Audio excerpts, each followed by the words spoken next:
In the deep hush of antiquity, long before pyramids carved their silhouettes into the Egyptian sky, before priests traced sacred signs across linen and kings laid claim to eternity, there was only the desert, the vast, unbroken wilderness that had always been Egypt's first teacher.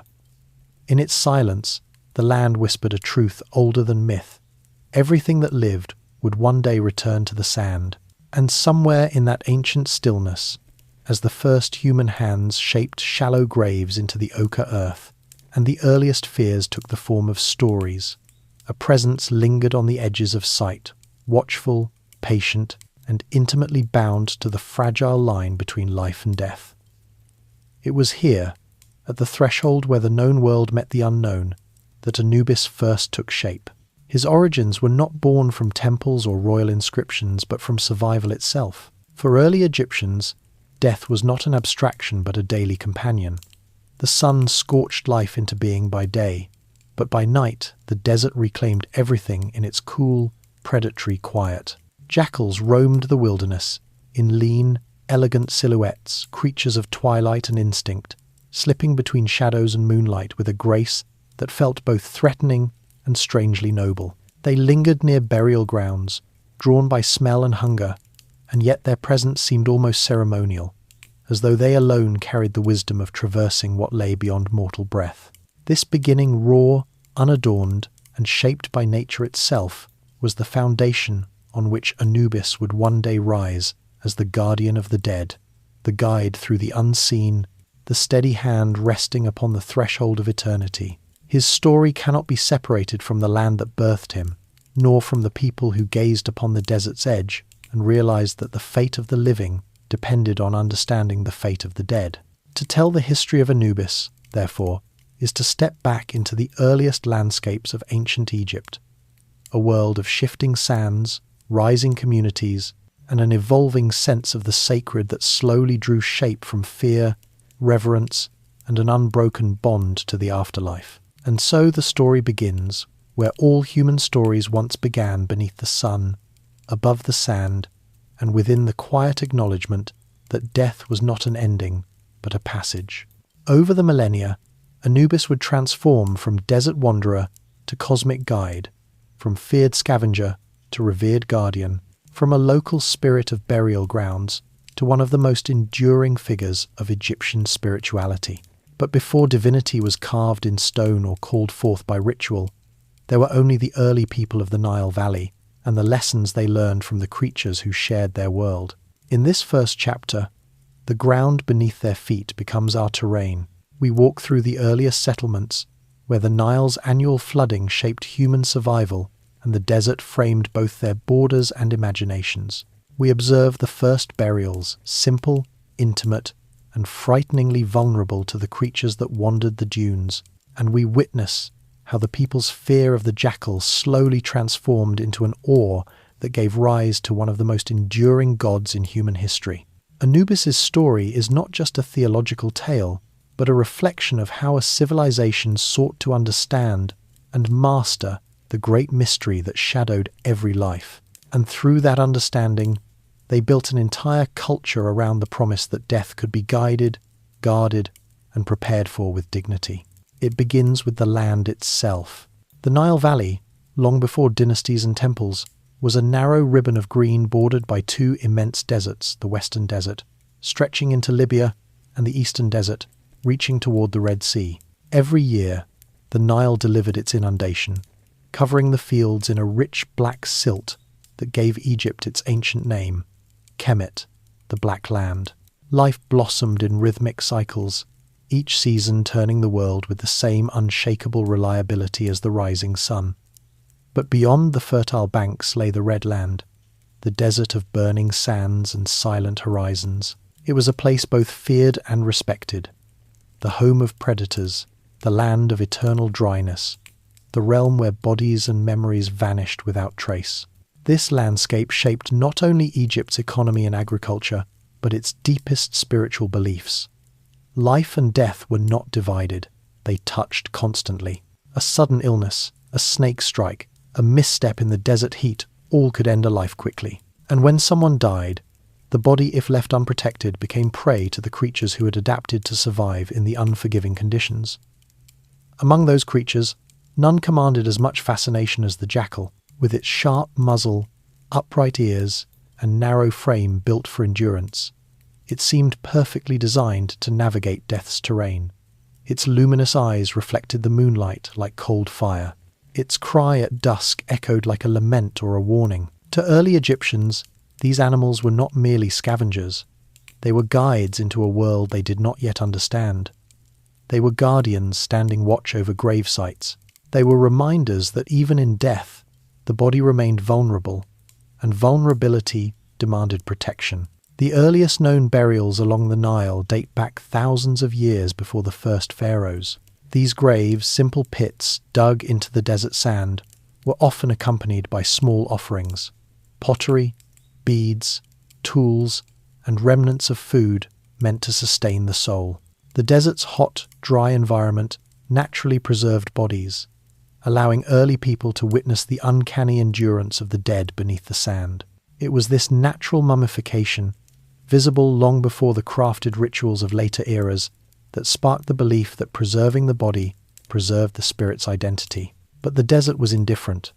Jackals, hyenas, and vultures were drawn to the buried dead. Graves were disturbed, bones scattered, loved ones lost twice, and with each loss came a powerful emotional response, a need to protect the dead more fiercely, more reverently, more permanently. Here, Anubis's earliest form began to emerge. He was not yet the fully realized jackal-headed god seen in later tomb paintings. Instead, he began as a presence, an unseen guardian invoked through the earliest forms of ritual. Over time, as graves became more sophisticated and communities more stable, the idea of a protector who watched over the burial grounds grew stronger. People began to believe that the jackals who prowled the night might not be mere animals but emissaries of a divine force. Perhaps they were not desecrating the dead but guiding them. Perhaps their presence was not a threat but a sign that a higher power walked beside them. Gradually, this belief evolved into myth. Anubis became the one who presided over death, who guarded tombs, who ensured that the body remained intact, and who stood as the first and final protector between the deceased and the unknown. His earliest depictions appear in predynastic and early dynastic iconography, carved into ivory combs, painted on pottery, or moulded in small figurines. And so the story begins, where all human stories once began beneath the sun, above the sand, and within the quiet acknowledgement that death was not an ending, but a passage. Over the millennia, Anubis would transform from desert wanderer to cosmic guide, from feared scavenger to revered guardian, from a local spirit of burial grounds to one of the most enduring figures of Egyptian spirituality. The desert, therefore, represented both the final resting place and the realm from which rebirth could arise. Anubis, standing at this intersection, embodied both endings and transitions. As communities expanded, simple burials grew into more elaborate practices. Bodies were wrapped in animal skins, then in woven mats, and eventually in linen. Offerings became more numerous, rituals became more precise, and through all of these changes, Anubis's presence loomed larger. Perhaps their presence was not a threat but a sign that a higher power walked beside them. Gradually, this belief evolved into myth. Anubis became the one who presided over death, who guarded tombs, who ensured that the body remained intact, and who stood as the first and final protector between the deceased and the unknown. His earliest depictions appear in predynastic and early dynastic iconography, carved into ivory combs, painted on pottery, or moulded in small figurines. But these interpretations evolved over time, shaped by shifting language and a growing body of religious literature. What remained constant was his protective nature. He was the one who stood between vulnerability and violation, between chaos and order. The rise of early kingship during the First Dynasty brought even greater significance to Anubis's role. As royal burials became more monumental and elaborate, the need for divine protection grew. The pharaoh was not merely a leader, but a bridge between the human and divine worlds. His burial required grandeur, precision, and guardianship. In this emerging cosmic order, Anubis was indispensable. He was the god who watched over kings and commoners alike. In a world where death was the great equalizer, he provided continuity, stability, and reassurance. This increasing reverence gave shape to the first funerary priests' men who acted in the name of Anubis, who prepared the dead with sacred rites, who learned to preserve bodies more carefully than ever before. These priests often wore masks resembling the jackal, invoking Anubis's presence as they performed their duties. The mask was not a disguise, but a declaration. In that moment, they became the god, embodying his vigilance and sacred knowledge. By the time the Old Kingdom dawned, Anubis had become one of the most important gods in the Egyptian pantheon. He was invoked in funerary inscriptions, carved into stone walls, and revered in the earliest iterations of the pyramid texts. Yet even then, his story was still evolving. His role as guardian, embalmer, and guide would continue to deepen as Egypt's civilization expanded. And it all began here, in the desert, with a creature whose silhouette at dusk captured the imaginations of a people striving to understand death, not as an ending, but as a journey. The guardianship of Anubis began with that instinctive human need to honor those who had passed. It grew with each burial, each ritual, each whispered prayer to protect the dead. With every generation, the image of the jackal transformed from a feared scavenger into a sacred protector, a companion on the journey into eternity.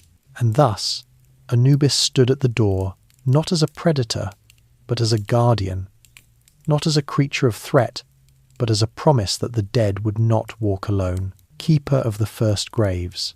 Long before the great dynasties carved their names into limestone cliffs and polished granite, before temples rose like mountains crafted by human hands, Egypt's earliest people lived in small settlements strung along the nourishing curve of the Nile. They were people who understood the rhythms of the land, instinctively, the rise and retreat of the waters, the changing colours of the floodplain, the long shadows cast by the desert at dusk. Their lives were shaped by the delicate balance between the black land of fertility and the red land of desolation. And in this quiet cradle of early civilization, a new understanding began to take form, that the dead required their own space, their own order, their own guardianship.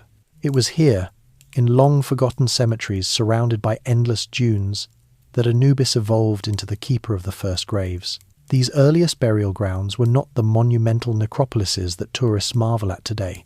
Instead, they were clusters of shallow pits dug into the desert floor, marked by stones or wooden stakes, the bodies curled in the fetal position as though returning to the earth's womb.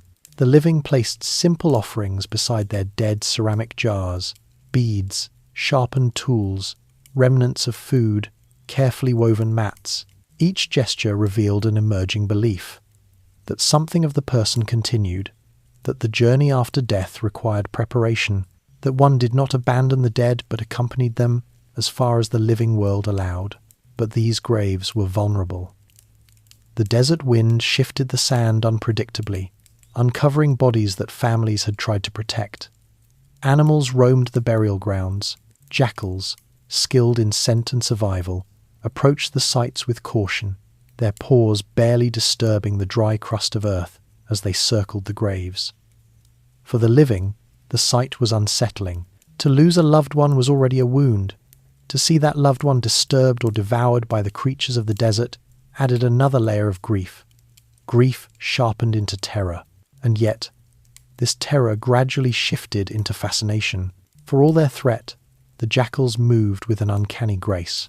They were ever watchful, even hesitant, never charging recklessly, but instead appearing as if drawn to a boundary humans could not cross. Their yellow eyes seemed to reflect a knowledge the living could not fathom. And so the desert dwellers began to see them differently. They were no longer merely animals scavenging at the edges of life. They became symbols, creatures of liminality, beings who existed between day and night, between life and death, between the known and the unknowable. In this liminal nature, the first spark of Anubis's identity emerged.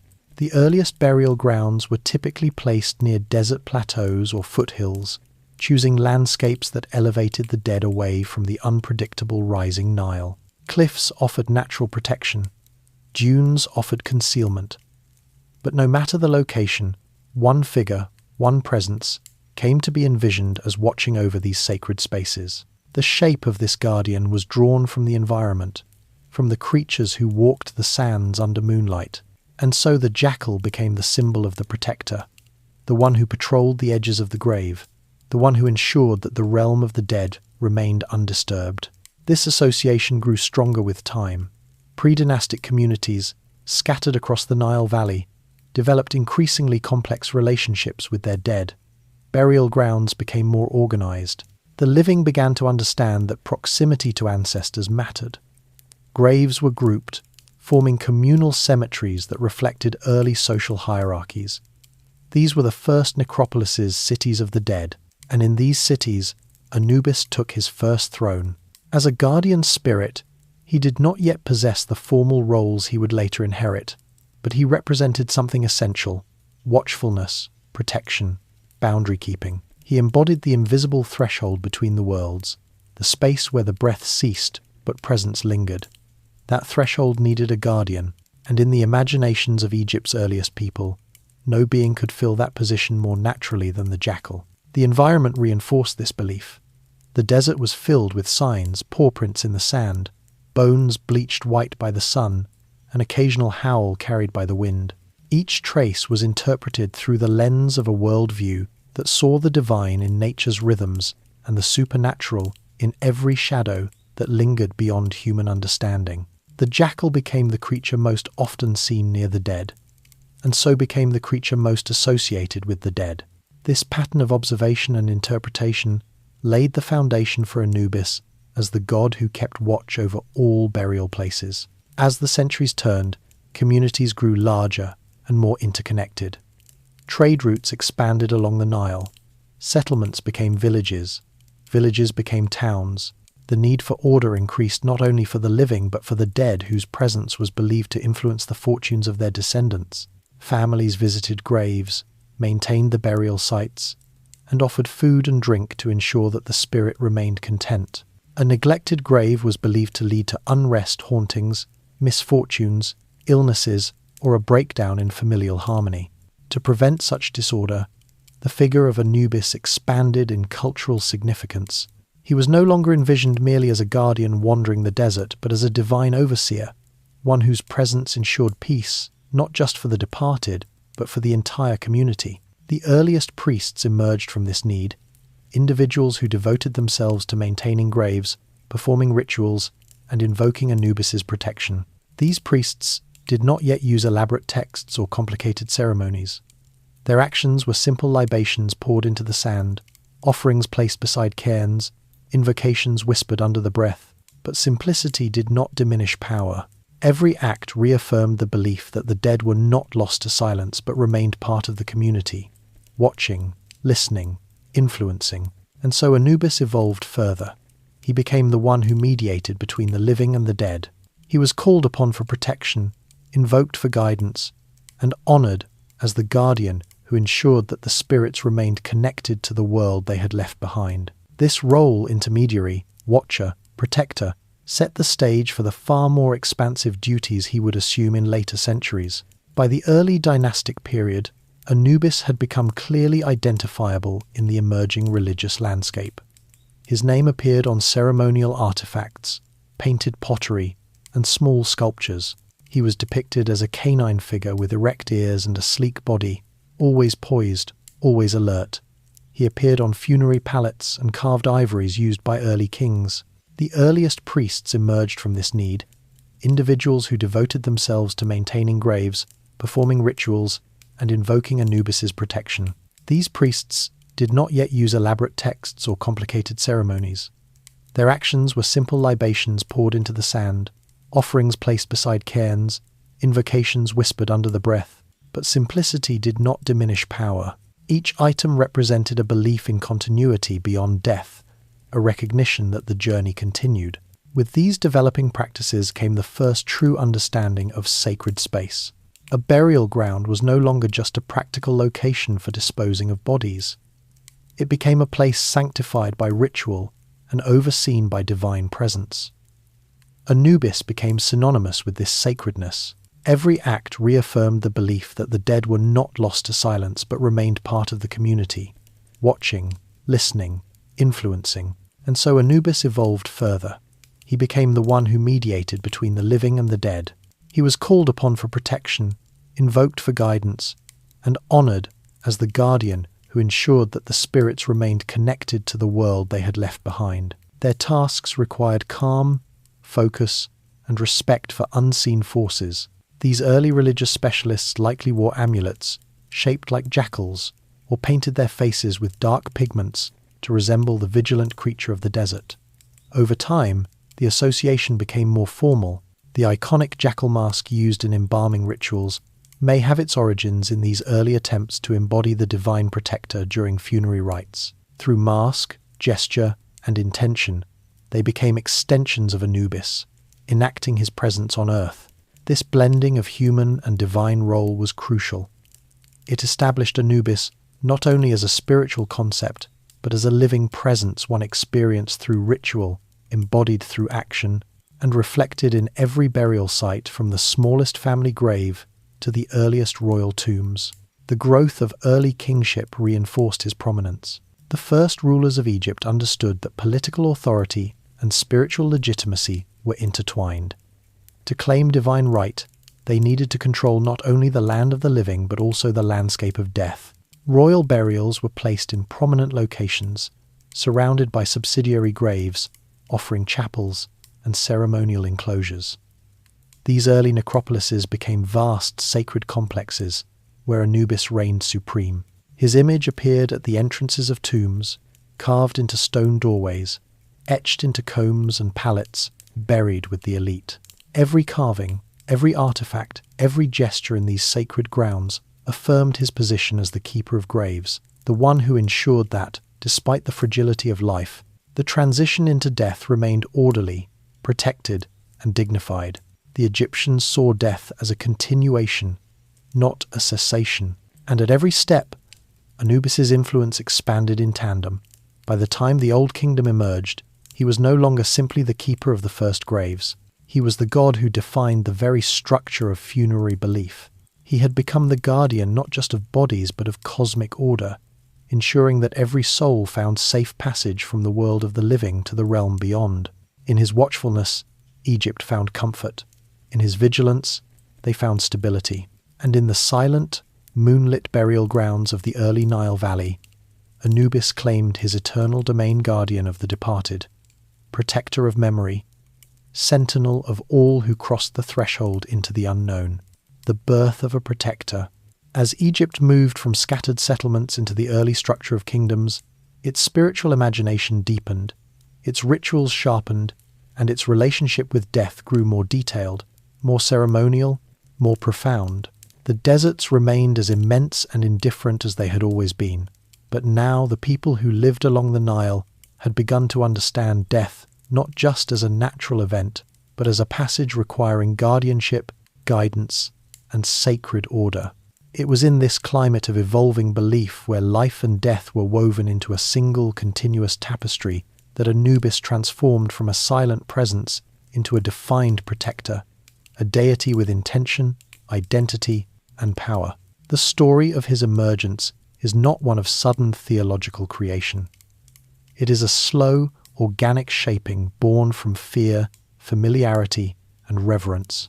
To understand Anubis as a protector, one must look closely at the pre-dynastic and early dynastic landscape, where the boundaries between the physical and the divine were still porous, still shifting like the dunes themselves.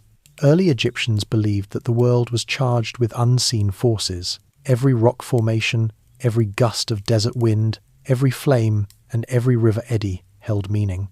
The creatures that survived in the harsh conditions were believed to possess qualities that humans lacked: instinct, resilience, endurance, and a connection to realms unreachable to mortals. Among these creatures, the jackal stood apart. Its sleek form and silent step made it seem like an emissary of the unseen. It thrived at the boundary where the living world faded into darkness. Its nocturnal calls echoed like voices straddling two dimensions. Its eyes glowed eerily in moonlight, reflecting an intelligence that humans recognized but could not decode. It moved without disturbing the silence, yet its presence altered the emotional landscape of every burial ground. This blend of fear and fascination laid the groundwork for myth. The jackal was not simply a threat to graves, it was a guide to understanding death itself. Its nature as a scavenger did not diminish its symbolic power. Instead, it elevated it. The Egyptians saw predators not as embodiments of evil, but as participants in the cycle of nature. The act of consuming the dead was not an act of desecration, but an act that acknowledged the desert's claim to all life. Over time, the jackal became a symbol of the very threshold the Egyptians sought to navigate, a threshold that demanded reverence. Anubis's earliest identity formed not in the temples but in the collective consciousness shaped by these observations. His name, Inpeb, began appearing in early inscriptions, sometimes stylized as a canine figure, sometimes simply referenced by title. Yet even in these earliest references, his personality was clear. He was the protector of the dead, the one who watched what no mortal could watch, who stood guard against forces that threatened the soul's transition. As burial practices grew more sophisticated, the metaphysical responsibilities attributed to Anubis expanded. Families desired not only physical protection for their dead, but spiritual protection as well. The burial ground became a liminal space, a place where the living deposited their grief and hope, and where the dead began their journey into the unknown. In these spaces, Anubis was imagined as a being who walked between both worlds. He became the first psychopomp of Egypt, the guide of souls. This role was not explicitly written at first, it was felt. The Egyptians sensed that the dead needed more than preservation. They needed a guardian who could lead them through the unseen pathways of the next world. And in their imagination, no one was better suited for that task than the deity shaped from the desert's most enigmatic creature. The earliest depiction of Anubis as a jackal-headed man appears at the dawn of the First Dynasty. This iconic image, a human body crowned with the head of a jackal, was more than an artistic innovation. It was an embodiment of a theological shift. By fusing human form with a sacred animal, the Egyptians created a being who could traverse the earthly and divine realms with equal authority. His upright posture symbolized intelligence, intention, and authority. His jackal head symbolized vigilance, nocturnal insight, and the primal knowledge of the desert. Anubis, in this hybrid form, became a mediator. He could walk with humans, yet see with the eyes of the wilderness. He could understand ritual language, yet listen to the whispers of the dead. He became the perfect guardian, one who belonged to both realities and thus could maintain the fragile balance between them. Temples began to form around his cult-modest structures compared to the grandeur of later dynasties, but still significant. Priests devoted to Anubis performed daily rituals to honor him and seek his protection. They purified themselves with water from the Nile, burned fragrant resins, and recited early hymns that invoked his presence. O Anubis, foremost of the Westerners, guardian of the necropolis, may your watchful eyes fall upon the resting places of the dead. It's a breast life. These words, though simple, marked the beginning of a tradition that would last for thousands of years. As Anubis grew in spiritual prominence, the Egyptians began to associate him with the concept of purity. Purity was essential for interacting with the dead, who were believed to be sensitive to disorder. The desert, though dangerous, was also pure, a place untouched by the flood, uncorrupted by decay. Anubis embodied this purity. His domain, the necropolis, was a place where precision and sacred order reigned. Nothing could be left to chance. Every movement, every gesture, every placement of linen or offering carried spiritual weight. This spiritual machinery demanded a god capable of overseeing it. Anubis became that god. He was no longer only the protector of graves, but the master of funerary practices, the lord of embalming houses, the overseer of purification rituals. The process of mummification, which evolved over centuries, became inextricably linked to his presence. Early depictions show him standing over the bier, hands extended in blessing. Later rituals involve priests wearing jackal masks, symbolically transforming into Anubis as they preserved the body for eternity. Through these practices, the Egyptians expressed their belief that the body was not merely a vessel, but an anchor for the soul. To lose the body was to risk losing identity in the afterlife. To preserve it was to guarantee continuity. And in this continuity, Anubis played an essential role. His rise as a protector coincided with the increasing complexity of Egypt's religious landscape. Other deities emerged: Horus, the sky falcon; Seth, the lord of storms; Hathor, the mother goddess; Ra, the sun god, whose daily journey across the heavens mirrored the cycles of life. But Anubis remained distinct. He operated in a realm that no other god claimed with such singular authority. Death belonged to him not as a ruler, but as a guardian, one who ensured that the dead were respected, tended, and guided. This uniqueness made him indispensable. When early kings sought divine legitimacy, they invoked Anubis in their funerary rites. When commoners prepared their dead, they prayed for his protection. When craftsmen carved amulets shaped like his image, they believed that carrying them offered protection not just from physical harm, but from spiritual disorder. Over time, Anubis's personality became more clearly defined. He was not wrathful. He was not vengeful. He did not punish or torment. Instead, he was calm, watchful, and meticulous.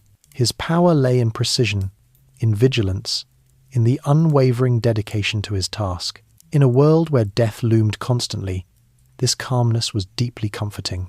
As Egypt's political structure solidified, so too did the mythological narratives surrounding Anubis's origins.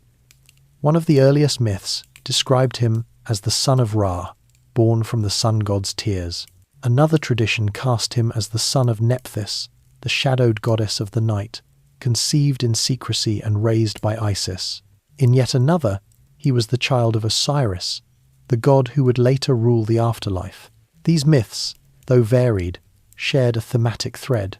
Anubis was born in liminality, in secrecy, in sorrow, in dawnlight, in dusk. Every story placed him in a space between worlds, reinforcing his identity as a threshold deity. His connection to Osiris would later reshape his duties, but in these early periods, Anubis remained supreme in funerary matters.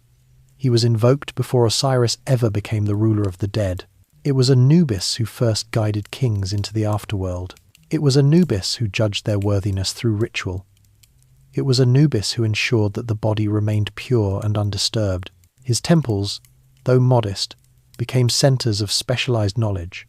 Priests, trained in embalming, learned to replicate the purity that Anubis represented.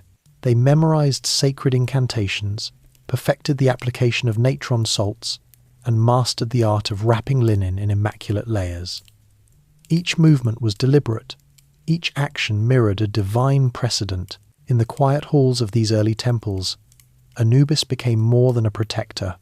He became a teacher.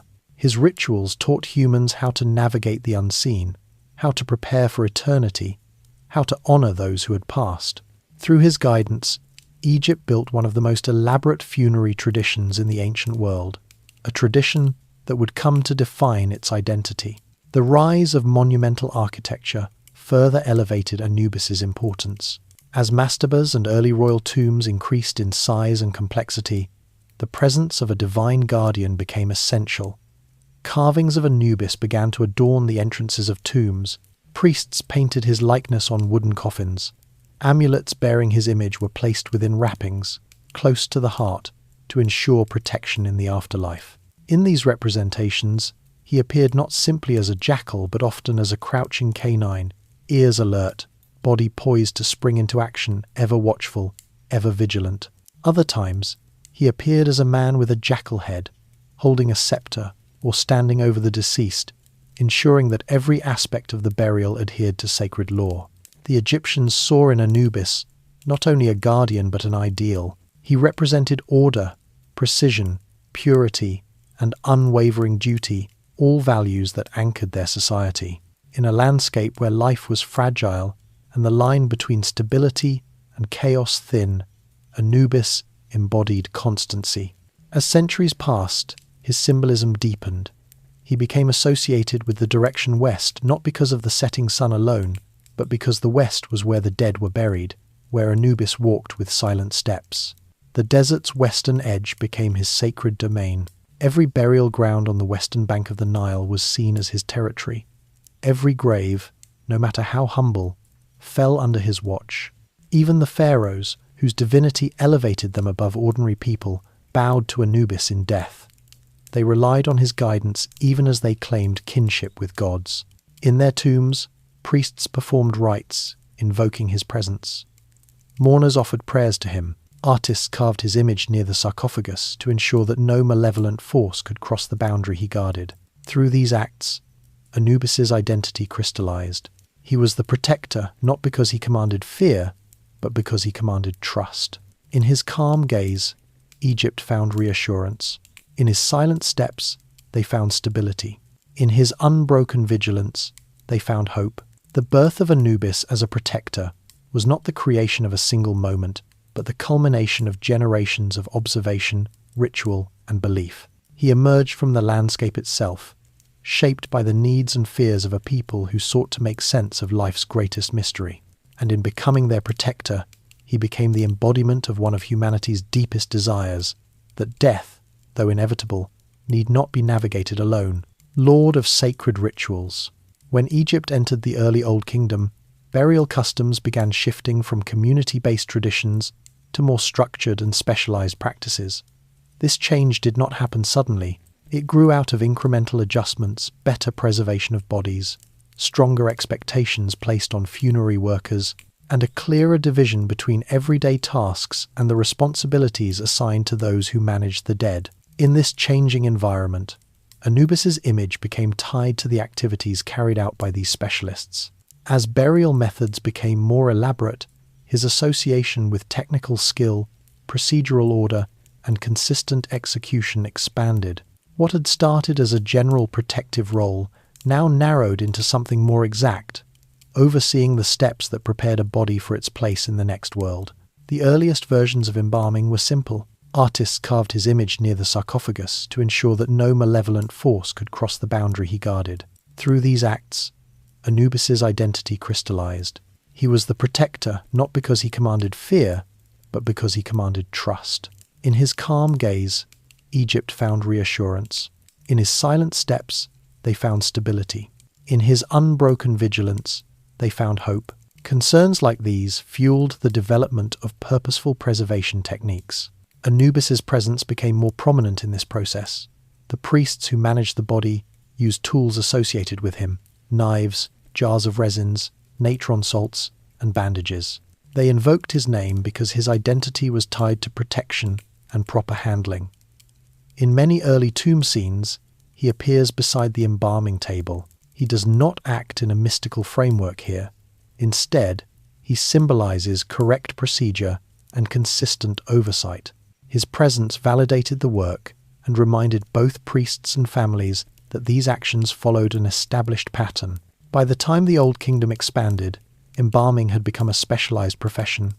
It required dedicated training, technical knowledge, and familiarity with ritual language. The men who performed these tasks represented Anubis in a functional sense.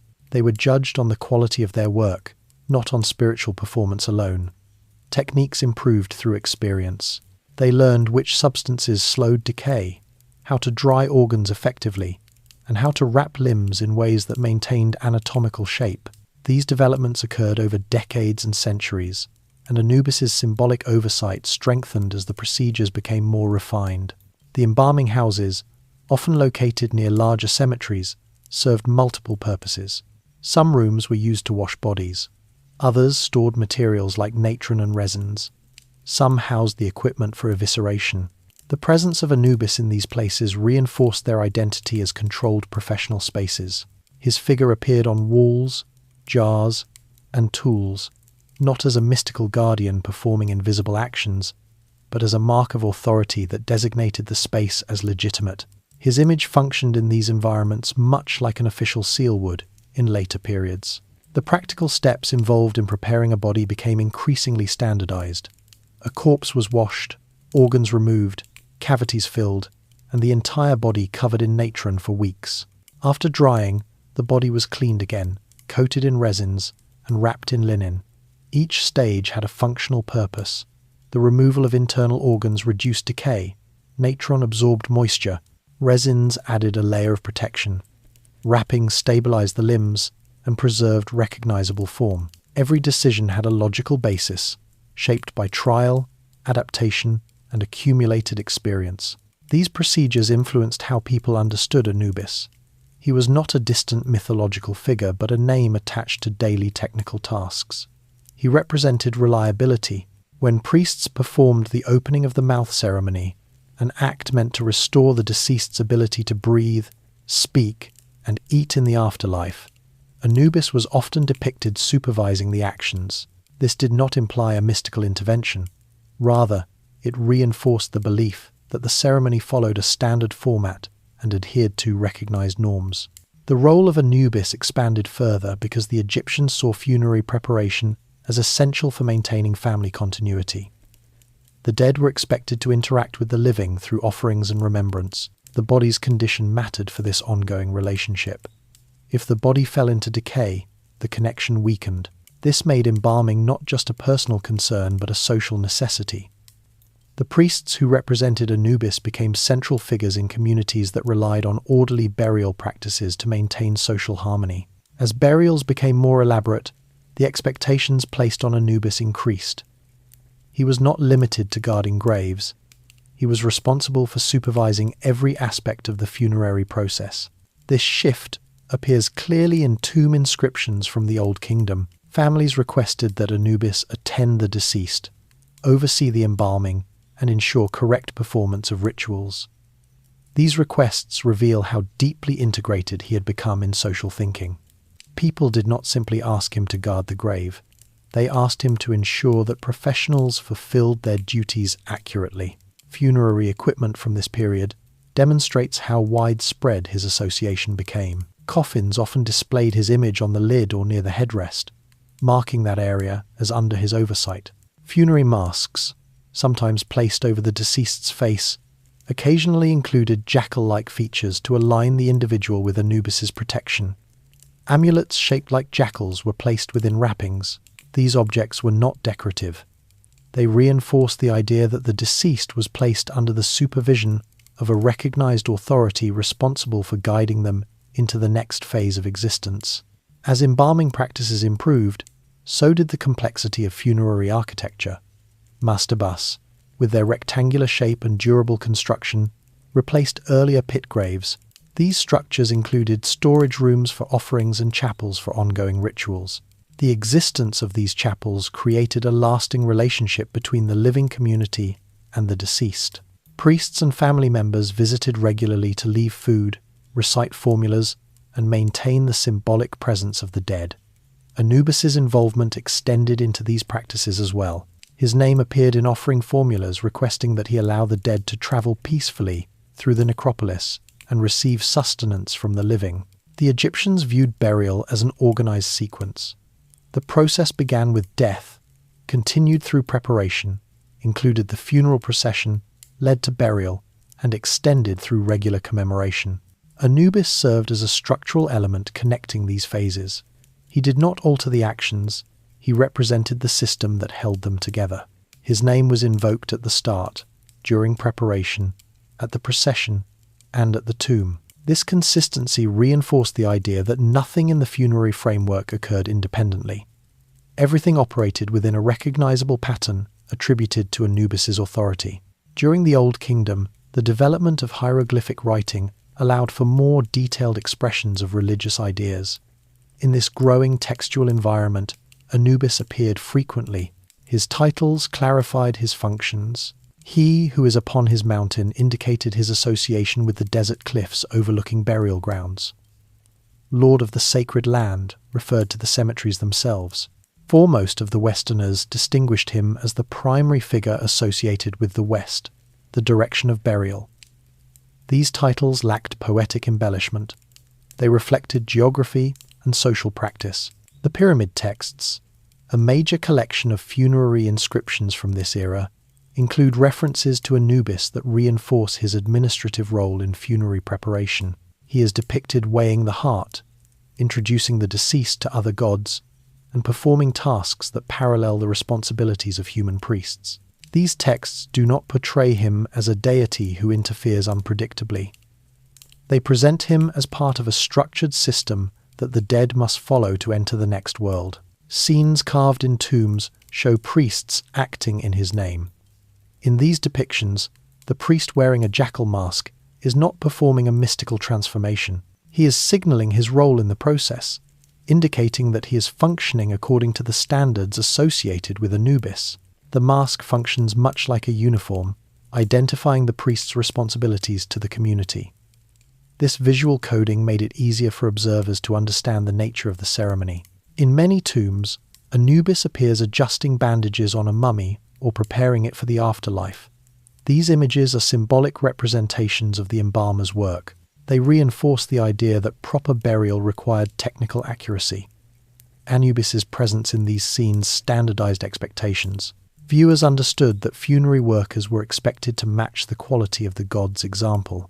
As Egypt's social complexity increased, so did the expectations placed on funerary specialists. They needed to learn how to maintain tools, source materials, and work efficiently under time constraints.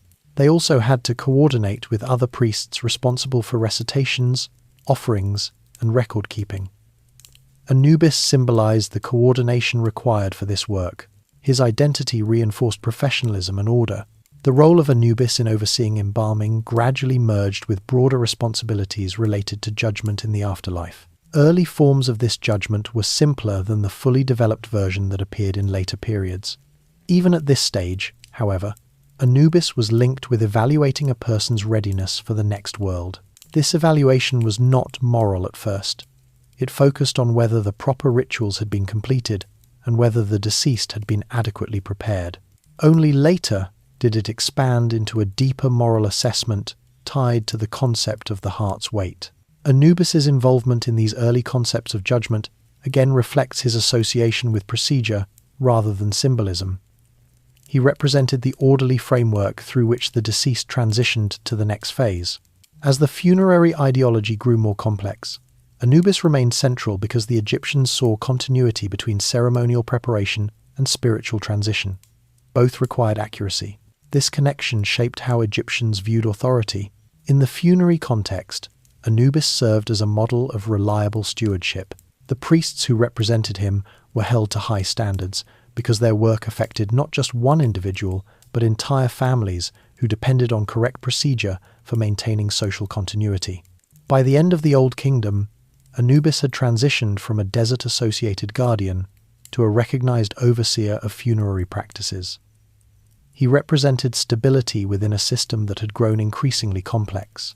His identity aligned with technical skill, procedural order, and consistent supervision. Families who entrusted their dead to embalmers believed that Anubis ensured proper action. This belief held practical consequences.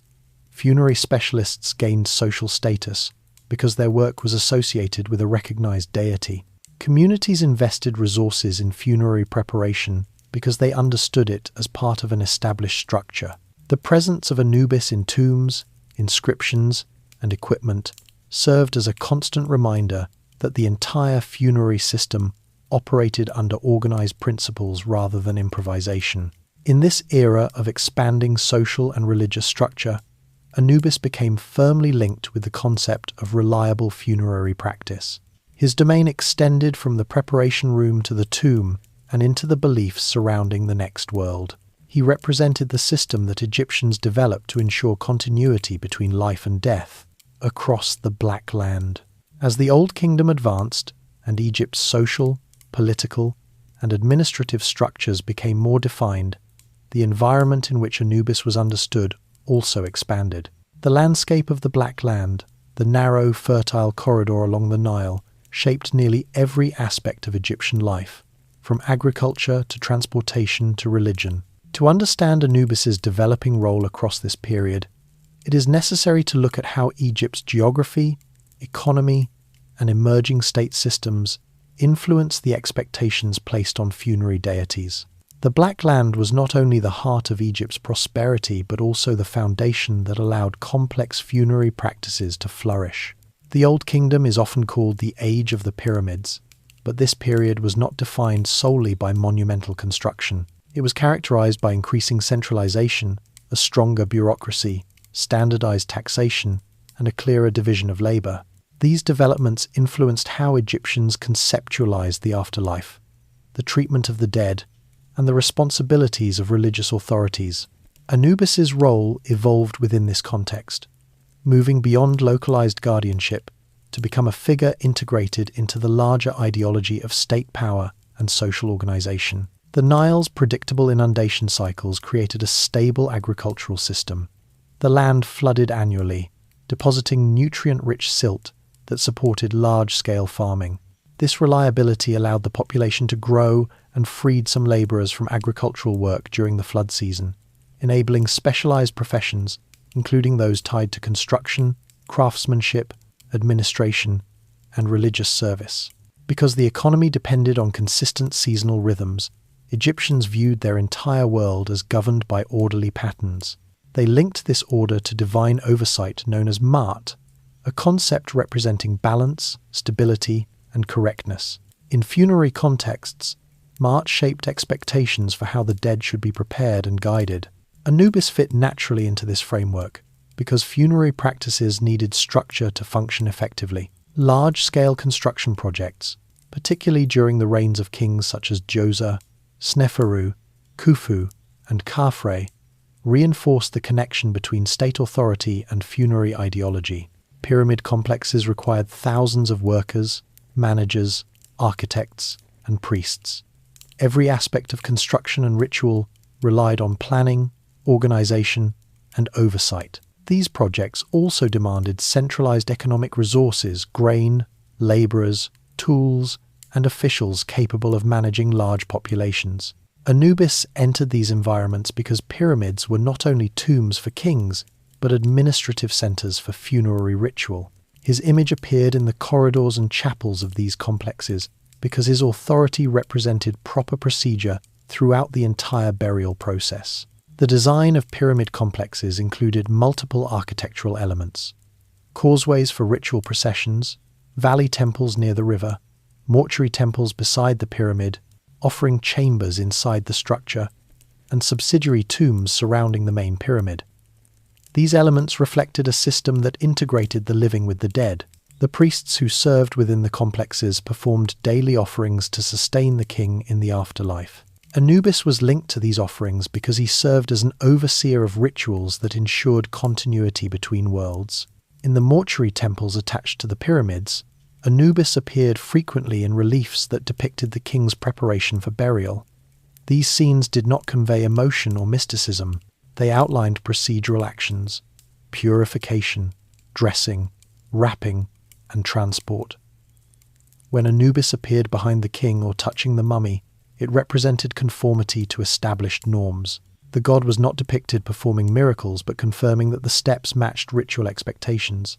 Such depictions helped standardize funerary ideology across the kingdom. Tomb art from private officials also reflects his prominence. Elite families adopted funerary customs similar to those of the king, though on a smaller scale. Their tombs, often mastabas located near the royal necropolis, included scenes of daily life, lists of offerings, and depictions of priests performing rituals. Anubis appeared in these tombs to indicate that the family adhered to recognized funerary procedures. His presence did not imply equal status with royalty. It indicated that all levels of society relied on the same funerary structure. The professional class connected to funerary work expanded significantly during the Old Kingdom. Embalmers, linen manufacturers, amulet makers, coffin builders, carvers, painters, and priests worked together to complete the burial process. And somewhere in that ancient stillness, as the first human hands shaped shallow graves into the ochre earth, and the earliest fears took the form of stories, a presence lingered on the edges of sight, watchful, patient, and intimately bound to the fragile line between life and death. It was here, at the threshold where the known world met the unknown, that Anubis first took shape. His origins were not born from temples or royal inscriptions, but from survival itself. Cemeteries grew in scale as population centers expanded.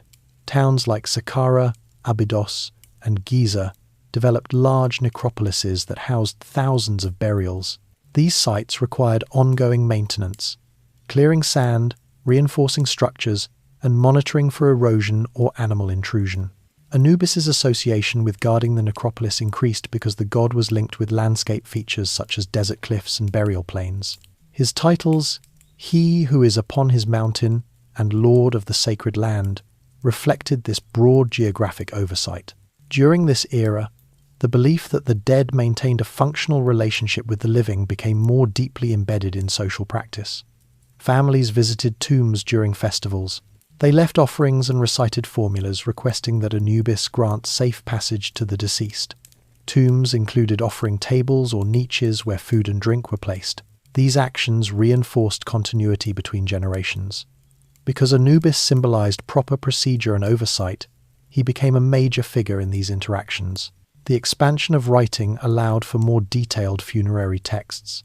The earliest versions of what later became the pyramid texts began appearing in royal tombs during the 5th and 6th dynasties. These texts included instructions for the king's transition into the afterlife, spells for protection, and references to Anubis as a guide and embalmer. His role in weighing the heart had not fully developed yet, but he was already connected to evaluating the deceased's readiness for the next world. In these texts, Anubis's involvement is practical rather than symbolic. He checks that rituals have been performed correctly. He grants permission for the deceased to move to the next stage. His responsibilities reflect administrative precision. One important development during this period was the increasing prominence of Osiris. In earlier centuries, Anubis had been the primary figure associated with funerary practice.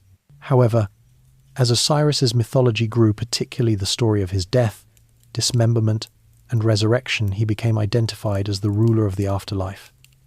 This shift did not diminish Anubis's importance. Instead, it prompted a redistribution of responsibilities. Osiris became the king of the dead, while Anubis continued managing the technical and procedural aspects of the transition. This distinction appears in tomb scenes, where Osiris receives the deceased, while Anubis prepares or guides them. Their roles complemented each other rather than competing. The rising complexity of the state created new expectations for funerary workers. They not only prepared bodies, but documented procedures, managed workshops, and oversaw supply chains. The Weigher of Truth. As Egypt moved from the Old Kingdom into the First Intermediate Period, and then into the Middle Kingdom, funerary beliefs expanded beyond physical preparation and ritual performance. Earlier practices had focused on preserving the body, ensuring offerings, and maintaining the deceased's place within the family and community. During this transitional era, a new emphasis emerged: the evaluation of the individual's actions during life. Wealthier households invested heavily in funerary preparations because they believed that correct procedure ensured the deceased's continued ability to participate in daily offerings and festivals. Poorer households performed simpler burials but still referenced Anubis in prayers or invoked his name during wrapping and placement of the body. His role extended across social classes because burial practices shaped communal stability. Another significant development was the growth of regional worship centers. Although Anubis was not the focus of large temple complexes like Ra or Horus, his cult flourished in areas associated with cemeteries and embalming houses. These locations, often near desert cliffs, became centers of specialized knowledge where priests passed down technical skills. Anubis's presence in these environments reinforced their connection to funerary expertise. These new writings were available not only to kings but also to wealthy officials and, over time, to broader segments of society. The democratization of funerary literature increased expectations for personal conduct. Individuals could no longer rely solely on their social status or the quality of their burial for entry into the afterlife. Their actions during life now carried weight. In this expanded moral environment, Anubis's role became both administrative and evaluative. The state's emphasis on order influenced how people conceptualized the afterlife. Egyptians believed that the next world mirrored the structure of their society. It required officials, workers, offerings, and procedures. Anubis's responsibilities reflected this worldview. He ensured that the deceased entered the afterlife correctly, much like administrators ensured the proper function of earthly institutions. This connection placed him at the intersection of divine authority and human organization. As the Old Kingdom neared its end, internal pressures began affecting the state. Climatic changes may have altered flood patterns, causing agricultural instability. Central authority weakened, and local officials gained more power. These shifts influenced how funerary practices were carried out. Some families faced economic strain and adjusted their burial methods. Yet Anubis remained central in belief systems because his role represented continuity even during periods of uncertainty. The collapse of the Old Kingdom eventually led to the First Intermediate Period, a time of political fragmentation. During this era, regional practices diversified further. Local variations in funerary procedures emerged, but Anubis remained a common figure across regions. His presence in tombs, inscriptions, and funerary objects persisted because his association with technical procedure and guardianship did not depend on the strength of the state. He remained relevant in both prosperous and unstable times. The Black Land, with its predictable cycles and structured environment, shaped the development of Egyptian society and its funerary ideology. The land's stability created the conditions for administrative growth, technical innovation, and complex religious thought. Anubis became integrated into this environment as a figure who represented consistent oversight. He was linked to the predictable functions of the Nile, the organization of the state, and the standardization of funerary practice.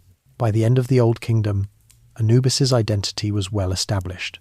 He was not a figure of mystical transformation, but a symbol of reliable procedure. His responsibilities extended across burial grounds, embalming houses, and ritual spaces. He functioned as a stabilizing force in a society that valued order and continuity. The story of Anubis across the Black Land reflects how environment and culture shaped religious identity. His presence demonstrated that funerary practices were not isolated acts, but part of a larger system, supported by geography, economics, and state organization. Through these developments, Anubis transitioned from a local guardian of graves into a central figure in Egypt's funerary and administrative culture, integrated across the landscape that defined the civilization, the Weir of Truth. As Egypt moved from the Old Kingdom into the First Intermediate Period, and then into the Middle Kingdom, funerary beliefs expanded beyond physical preparation and ritual performance. Earlier practices had focused on preserving the body, ensuring offerings, and maintaining the deceased's place within the family and community. During this transitional era, a new emphasis emerged: the evaluation of the individual's actions during life. This development did not replace earlier beliefs, but added another dimension to them. Anubis's role evolved within this shifting framework, particularly as the concept of moral assessment gained clarity. The origins of judgment in Egyptian afterlife beliefs can be traced to the pyramid texts, but these references were limited and primarily applied to kings. Early texts described the deceased navigating dangers in the afterlife, reciting spells, or encountering deities who verified that rituals had been performed correctly. Morality was present in abstract form, linked to the concept of mat, meaning order or correctness, but it had not yet become a formalized judgment process. During the Middle Kingdom, this changed significantly. Ideas about personal behavior, truthfulness, and responsibility expanded, and these changes influenced how Egyptians imagined the journey through the afterlife. Anubis played a central role in this development. The idea that a person's heart served as the record of their deeds gained prominence during this period. Egyptians believed that the heart contained memory, intention, and identity. It represented the core of a person's character, rather than an emotional organ. Because of this, the heart became the key instrument in determining whether a person had lived according to Mat. As moral reasoning became more defined, Anubis emerged as the figure responsible for measuring the heart's alignment with truth. The evolution of this concept is visible in funerary texts. The coffin texts, which became widespread in the Middle Kingdom, extend ideas first seen in the pyramid texts. These new writings were available not only to kings but also to wealthy officials and, over time, to broader segments of society. The democratization of funerary literature increased expectations for personal conduct. Individuals could no longer rely solely on their social status or the quality of their burial for entry into the afterlife. Their actions during life now carried weight. In this expanded moral environment, Anubis's role became both administrative and evaluative. Scenes depicting the weighing of the heart emerged slowly. The fully developed imagery appears later in the Book of the Dead, but the conceptual foundation began in the Middle Kingdom. Anubis's responsibility in these earlier forms was consistent with his established role. He checked that procedures were correct. Instead of evaluating embalming materials or ritual recitations, he now ensured the accuracy of the moral measurement. The act of weighing the heart required precision. Anubis represented that precision. The physical representation of the weighing ceremony is structured logically. The heart is placed on one side of a scale. The feather of Ma'at, symbolizing truth or correctness, is placed on the other. Anubis oversees the balance, adjusting the scale to verify accuracy. He does not judge the heart that role later belongs to Osiris or a panel of deities. Anubis performs the measurement, ensuring the result is correct and reliable. This aligns with his broader identity as a figure of order, procedure, and consistency. The development of the weighing scene reflects major cultural changes. During the Middle Kingdom, political reunification brought renewed emphasis on centralized authority. Stability returned after the fragmentation of the First Intermediate Period. Kings promoted the idea that Ma'at governed society. They expected officials to act according to principles of fairness, honesty, and responsibility. These socio-political ideas influenced funerary thought. If Ma'at governed the state, it also governed the next world. The expansion of moral evaluation was consistent with this ideology. Anubis's role in this system remained grounded. He functioned as the technician of truth. He ensured that the heart was weighed without interference or manipulation. The Egyptians valued accuracy in all aspects of religious practice, and the weighing ceremony depended on exact measurement. In this context, Anubis's long-standing association with precision in embalming and funerary procedures made him the appropriate figure to oversee the scale. Texts from the Middle Kingdom describe speeches the deceased made upon entering the judgment hall. These speeches, often called negative confessions in later periods, outlined actions the deceased claimed not to have committed. They denied wrongdoing rather than professing good deeds. Scenes depicting the weighing of the heart emerged slowly. The fully developed imagery appears later in the Book of the Dead, but the conceptual foundation began in the Middle Kingdom. Anubis's responsibility in these earlier forms was consistent with his established role. He checked that procedures were correct. Instead of evaluating embalming materials or ritual recitations, he now ensured the accuracy of the moral measurement. The act of weighing the heart required precision. Artists portrayed him adjusting the scale or recording the results. These images reinforced his connection to accuracy.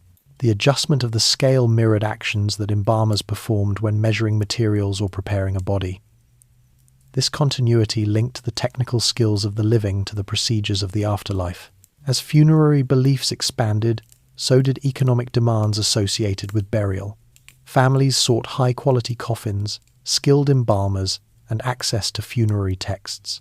The priests who managed these services gained social standing. Their connection to Anubis strengthened because they represented his functions in daily practice. The weighing of the heart became a ritual, watched by the living through tomb paintings. Even private individuals could see depictions of Anubis in this role, reinforcing their understanding of how the afterlife functioned. The Middle Kingdom also produced new forms of art that reflected changes in funerary ideology. Wooden coffins became more common, and often included detailed inscriptions or painted scenes. Some depicted Anubis in his role as guardian or embalmer. Others showed him involved in evaluation. The use of wooden coffins allowed for more elaborate decoration than earlier burials. Because of this, Anubis's presence expanded visually across funerary equipment. During this period, the popularity of Osiris grew dramatically. Osiris became widely recognized as the ruler of the dead and the model for resurrection. This development reshaped Anubis's position.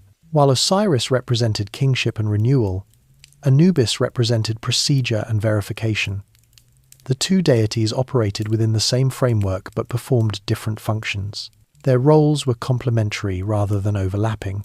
As the cult of Osiris expanded, temples dedicated to him gained prominence. Ritual festivals reenacted the myth of his death and resurrection. These festivals attracted large audiences and reinforced the idea of judgment and rebirth. Anubis maintained a significant presence in these environments because he guided the deceased toward Osiris. He served as a gatekeeper to the judgment process. While Osiris presided over the final verdict, Anubis ensured that the results were based on accurate measurement. The administrative integration of religion and government during this era also influenced how Anubis was understood. Egyptian officials documented their achievements and presented themselves as guardians of Maat. They portrayed themselves as honest administrators. Two autobiographies emphasized truthfulness and fairness. These values aligned with Anubis's role in weighing the heart, making him relevant to both elite identity and state ideology. New burial practices emerged as well. The introduction of canopic jars to store organs represented a further evolution in embalming. These jars protected the organs for later use in the afterlife. Although Anubis was not directly associated with the canopic system, his oversight extended to the procedures that required these jars. Embalmers invoked his name when handling internal organs. His association with purity and correct procedure remained consistent as techniques advanced. The expansion of funerary literature continued into the Second Intermediate Period. Even during political instability, the production of funerary texts persisted. Regional differences emerged, but the role of Anubis in weighing the heart remained stable. This consistency reflects the durability of his association with procedural authority. When Egypt entered the New Kingdom, the Book of the Dead refined earlier ideas about judgment. The fully developed weighing of the heart scene became standard in tomb decoration. Anubis's actions in these scenes remained technical. He adjusted the scale. He verified balance. He announced results. These functions reflected his long-standing role as a figure associated with accuracy. Even as the religious landscape grew more elaborate, his core identity did not change. The context of judgment expanded during the New Kingdom. Regardless of architectural differences, Anubis remained associated with these tombs because his functions applied to every stage of the burial process, regardless of structural design. Royal tombs required large workforces. Stonecutters, engineers, architects, plasterers, sculptors, scribes, foremen, and labourers collaborated for years to complete a single structure. These workers operated under administrative supervision. Their tasks were divided into teams. Supplies were documented. Anubis represented the consistency required for these systems to function. His involvement in the weighing scene captured this identity clearly. Of all the deities present, he performed the most concrete action. As Egyptians increasingly emphasized personal morality, the heart's weight became a central concern for the living. Instruction literature, written to guide personal behavior, urged individuals to act according to Maat. Tomb biographies continued highlighting honesty and fairness. These values shaped how people viewed themselves and others. Anubis's involvement in evaluating the heart tied him directly to daily expectations. The weighing of the heart ceremony symbolized the intersection of administrative thinking and religious belief. Egyptians imagined the afterlife as an ordered environment where every action followed established procedures. Anubis ensured that the transition from life to death adhered to these expectations. His participation aligned with his role in embalming and funerary preparation. He served as the figure who made sure ritual and moral procedures were followed. By the time this system reached its fully developed form, Anubis had become an indispensable element of funerary ideology. His responsibilities extended from physical preparation of the body to ensuring accurate evaluation of the heart. These roles were connected by themes of precision, oversight, and adherence to procedure. Across more than 1,000 years of religious development, Anubis remained consistent. He did not undergo dramatic reinterpretations. His identity did not collapse or merge entirely into that of other deities. Instead, he retained a clearly defined position within the expanding religious system. The Egyptians valued reliability and continuity in their funerary practices. Anubis provided both. He served as the god who measured truth. He ensured that procedures were followed.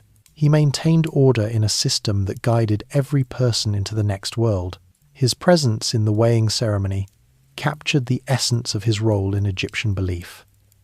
A guardian of accuracy, a supervisor of transition, and the figure responsible for ensuring that the movement from one world to the next occurred according to the principles that defined Egyptian civilization: kings, tombs, and eternal order.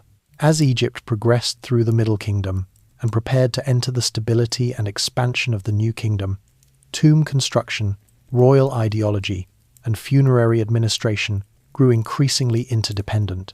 Kings sought to reinforce their authority through monumental projects. The state bureaucracy expanded its reach, and religious roles became more specialized. Anubis's position within this environment evolved as well. He remained tied to embalming and judgment, but his responsibilities extended into the broader system that linked kingship, tomb construction, and the concept of eternal order. To understand how Anubis functioned within this framework, it is necessary to examine how Egyptian kings used funerary architecture to express political identity, how tomb design shaped religious expectations, and how Anubis became integral to maintaining these systems. The foundation of royal ideology in Egypt centered on continuity. Kings claimed divine legitimacy by presenting themselves as protectors of Ma'at, the principle of stability and correctness. Their ability to maintain social and environmental order was measured through the predictable function of the Nile's floods, the success of agricultural cycles, and the population's well-being. Tombs, especially large state-sponsored structures, served as public displays of this legitimacy. They were not private monuments but demonstrations of royal authority. When people observed these buildings rising from the desert plateau, they saw evidence of a functioning state. Anubis became part of this system because his association with reliable procedure matched the ideological requirements of kingship. During the Middle Kingdom, royal tombs shifted from the pyramid shape toward rock-cut tombs and fortified complexes. The foundation of royal ideology in Egypt centered on continuity. Kings claimed divine legitimacy by presenting themselves as protectors of Ma'at, the principle of stability and correctness. Their ability to maintain social and environmental order was measured through the predictable function of the Nile's floods, the success of agricultural cycles, and the population's well-being. Tombs, especially large state-sponsored structures, served as public displays of this legitimacy. Regardless of architectural differences, Anubis remained associated with these tombs because his functions applied to every stage of the burial process, regardless of structural design. Royal tombs required large workforces. Stonecutters, engineers, architects, plasterers, sculptors, scribes, foremen, and labourers collaborated for years to complete a single structure. These workers operated under administrative supervision. Their tasks were divided into teams. Supplies were documented. They were not private monuments but demonstrations of royal authority.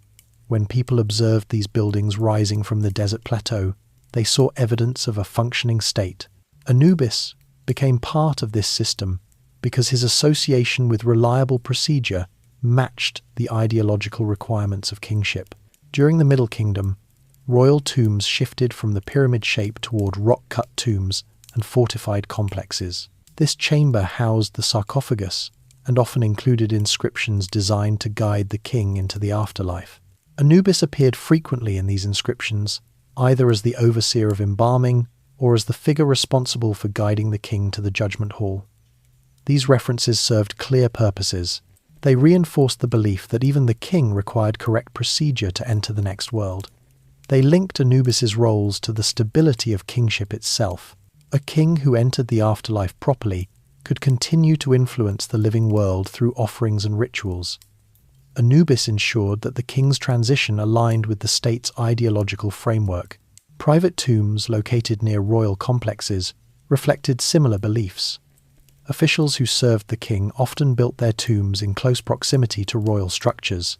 They participated in the administrative network that managed both civil and funerary tasks. These officials used tomb inscriptions to document their careers. Many emphasized their fairness, honesty, and adherence to mat. This pattern linked them symbolically to Anubis's role in weighing the heart. While these officials did not claim divine authority, they aligned themselves with the values Anubis represented: reliability, correctness, and adherence to procedural norms. Tomb construction was not the only area where Anubis played a significant role. The process of transporting the body to its burial location also required careful coordination. Funerary processions moved through designated routes, carrying the mummy from the embalming house to the tomb. Priests recited standardized texts, musicians played specific instruments, and family members accompanied the body. The timing of the procession, the arrangement of participants, and the placement of offerings all followed established patterns. Anubis's image often appeared on funerary equipment used during the procession, including biers, canopic chests, and ritual implements. His presence reinforced the expectation that every stage of the journey adhered to recognized procedures. Royal funerary ceremonies extended beyond burial. After the king was interred, priests continued to perform daily or periodic rituals in the mortuary temples associated with the tomb. These rituals provided offerings and maintained the king's presence among the gods. Anubis often appeared on temple walls, overseeing these actions.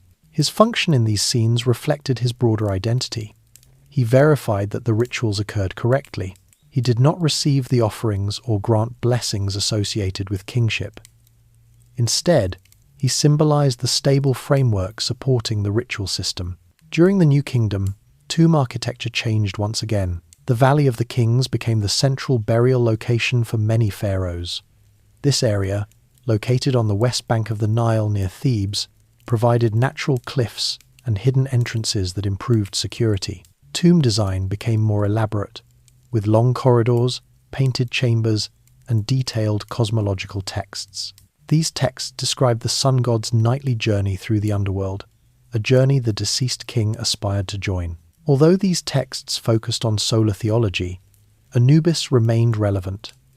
He appeared in scenes related to embalming, guiding, and verifying the king's readiness for the next world. His presence ensured continuity between older funerary ideology and new religious expressions. The use of painted tomb scenes allowed for more elaborate depictions of funerary responsibilities. Artists illustrated Anubis standing behind the king, holding his arm, or adjusting the wrappings of the mummy. These images clarified his functions. He was not depicted as a ruler. He did not occupy the central throne in judgment scenes. Instead, he fulfilled roles tied to the administration of the afterlife system.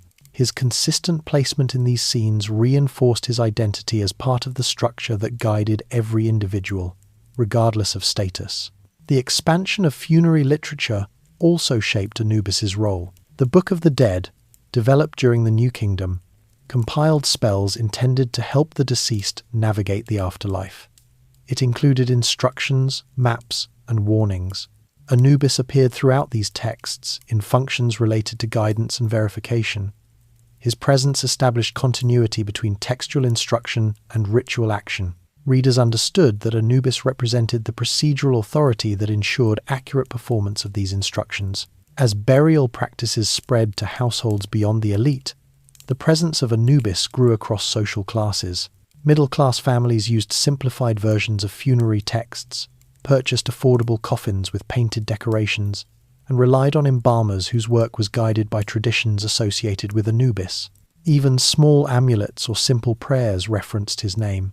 His functions applied universally because the logic underlying funerary practices applied to all individuals. The Book of the Dead, developed during the New Kingdom, compiled spells intended to help the deceased navigate the afterlife. It included instructions, maps, and warnings. Anubis appeared throughout these texts in functions related to guidance and verification. His presence established continuity between textual instruction and ritual action. Readers understood that Anubis represented the procedural authority that ensured accurate performance of these instructions. This role did not require mystical interpretation. It reflected a consistent symbolic pattern. Tombs were segmented into sacred zones, and Anubis indicated the boundary between them.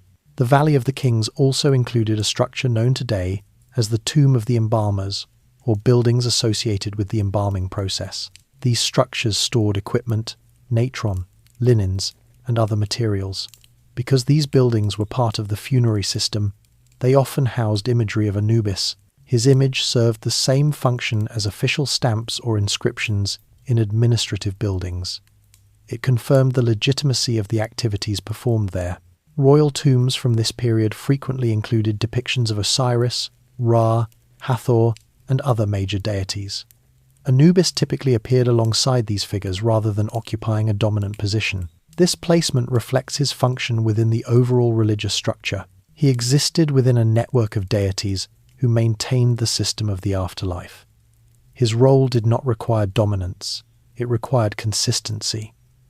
Egyptians recognized this division of responsibilities. Each god fulfilled a specific function that contributed to the overall order.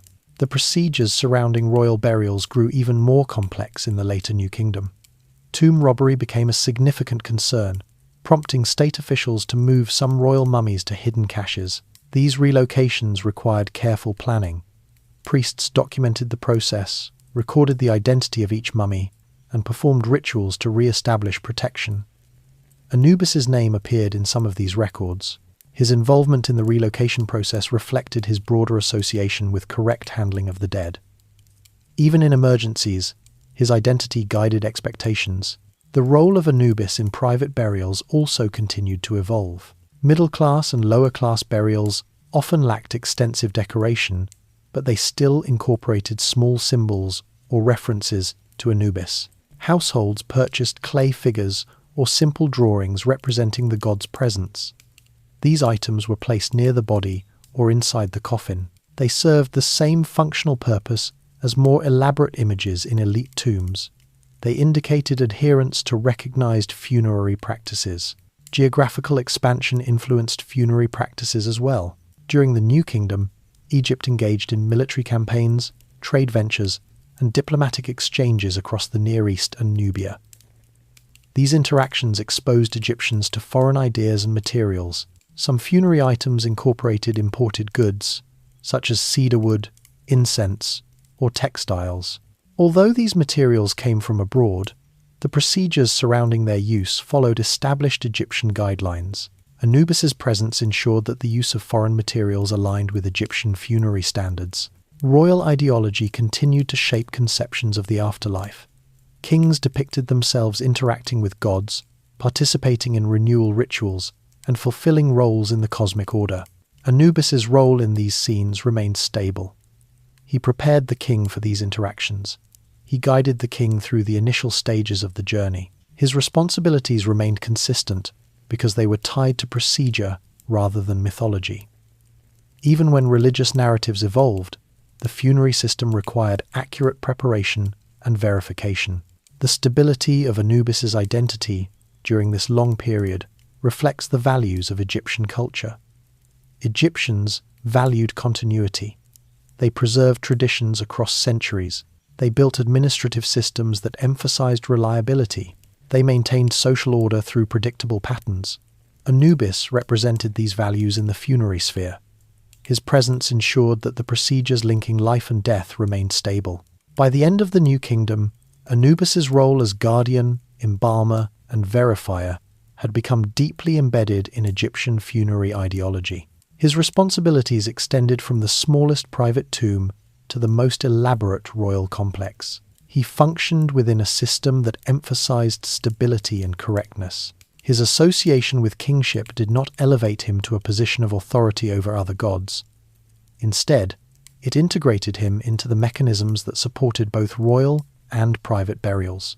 Across this period, Anubis remained consistent because his role served a practical purpose. Egyptians needed a figure who represented procedural accuracy, guardianship, and the maintenance of order. Anubis fulfilled these functions without requiring reinterpretation or innovation. He stood at the intersection of religious belief, state structure, and technical practice, ensuring that the journey from life to death maintained the stability that defined Egyptian civilization. The priesthood of the jackal god. The priesthood associated with Anubis developed alongside the wider growth of Egypt's administrative and religious systems. As funerary practices became more complex, the responsibilities allocated to priests increased, requiring specialized training and a clear organizational structure. This section examines how the priesthood of Anubis functioned from the Middle Kingdom into the New Kingdom, how their work connected to state administration, and how their daily activities reinforced Anubis's identity as a figure tied to procedure, precision, and funerary continuity. The evolution of this priesthood reflects changes in Egyptian society, particularly the increasing emphasis on specialization and the expansion of institutional oversight across religious sectors. Priests of Anubis held titles that indicated specific duties. Some were simply called priests of Anubis, while others carried more defined roles such as embalmer of the god, he who performs the rituals, or guardian of the necropolis. These titles reflected divisions of labor within the embalming house and the larger cemeteries. Embalming required technical expertise, and individuals who mastered these techniques formed a distinct group within the priesthood.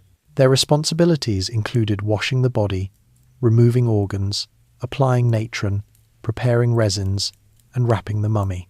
Each step needed accuracy, and the priests were expected to follow established methods passed down through training. Training for these roles was practical rather than literary. While some priests learned to read and write, literacy was not required for basic embalming duties. Instead, novices learned by assisting experienced workers, observing details, and repeating procedures until they achieved competence. This apprenticeship model allowed skills to pass through generations. The presence of Anubis in the embalming houses served as a symbol of this continuity. His image on tools, jars, and walls reminded workers that they operated within an established system grounded in tradition. The embalming houses, known today as ibu, or purification places, contained various work areas. One room held vats for washing the body. Another stored natron and resins. Another housed equipment for wrapping. Some embalming houses included small shrines to Anubis, where priests offered incense or recited short formulas before beginning their work. These rituals did not involve elaborate ceremonies. They served as reminders that the work followed established standards associated with Anubis. The objective was to maintain proper conduct and accuracy. Priests involved in embalming had strict purity requirements.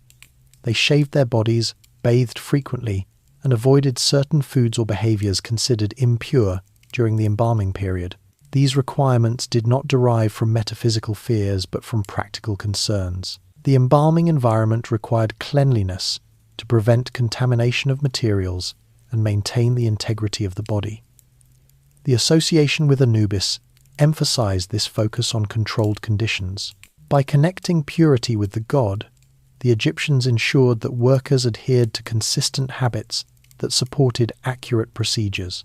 Other priests serving Anubis worked in the necropolis rather than the embalming house. These individuals monitored tombs, maintained pathways, cleared sand, and protected burial grounds from animals or unauthorized intrusions. Their duties required constant oversight. Large necropolises such as those at Saqqara, Abydos, and Thebes extended across vast desert areas. Maintaining these landscapes demanded ongoing labor. The priests responsible for these tasks represented Anubis's role as guardian of the necropolis. Their work aligned with his titles, He who is upon his mountain and Lord of the sacred land, which indicated his connection to desert cliffs and burial plains. In addition to physical maintenance, priests performed offering rituals in tomb chapels. These rituals provided food, drink, and recitations for the deceased. The formulas used in these ceremonies followed standardized patterns established in earlier periods. Anubis appeared in many offering formulas because he was associated with ensuring the deceased received sustenance. His involvement did not imply that he delivered offerings. Instead, his presence in texts demonstrated that offering rituals formed part of the larger funerary system governed by recognized standards. Priests of Anubis also played roles during funerary processions. When the body moved from the embalming house to the tomb, priests wearing jackal masks participated in the procession. These masks did not represent transformation into the god but indicated the priest's association with Anubis's responsibilities. The presence of the mask reinforced the idea that the procession followed an established sequence of actions. It also signaled to participants and observers that the procedures adhered to expectations. In some cases, priests performed the opening of the mouth ceremony while wearing the jackal mask. This ceremony involved touching ritual tools to the mouth and eyes of the mummy or statue to restore sensory functions for the afterlife. The sequence of gestures followed a precise pattern. The participation of a priest wearing the mask of Anubis highlighted the technical aspects of the ceremony. The mask functioned as a visual indicator that the priest assumed responsibility for conducting the actions correctly. It also reminded observers that the ceremony belonged to a broader framework associated with Anubis's domain. During the New Kingdom, the number of funerary workers increased as burials became more elaborate. Large cities required organized teams of embalmers, linen workers, carpenters, amulet makers, and scribes. These individuals often belonged to guild-like groups, with some families passing their roles through generations. The association with Anubis provided these workers with a defined professional identity. It also helped standardize practices across regions. Even when techniques varied slightly, the symbolic association with Anubis reminded workers that their tasks fit within an established system of funerary procedure. The role of scribes in the funerary industry grew as well. They recorded materials, tracked costs, documented rituals, and wrote inscriptions. Although scribes were not priests of Anubis, their work intersected with his domain because it linked administrative order with funerary procedure. The accuracy of records contributed to the overall stability of the funerary system. Anubis's oversight in inscriptions and rituals reinforced this connection between written documentation and proper practice. Priests serving Anubis did not operate in isolation. Funerary practices involved cooperation between priests of multiple deities. Priests of Osiris oversaw aspects of judgment and resurrection. Priests of Hathor, Ptah, or other local deities assisted with offerings and rituals. Anubis's priesthood maintained its identity within this network by focusing on procedural correctness rather than theological authority. They ensured that embalming and preparation met the standards needed for the deceased to progress into the next stage. Their responsibilities complemented those of Osiris's priests but remained distinct. In certain regions, local versions of Anubis developed. For example, at Sinopolis in Middle Egypt, Anubis held a particularly strong local worship tradition. Temples in this region likely included staff who specialized in rituals associated with the god. These local priests conducted community ceremonies, prepared burials, and maintained cemetery grounds. Their work reinforced Anubis's presence within the daily lives of local populations.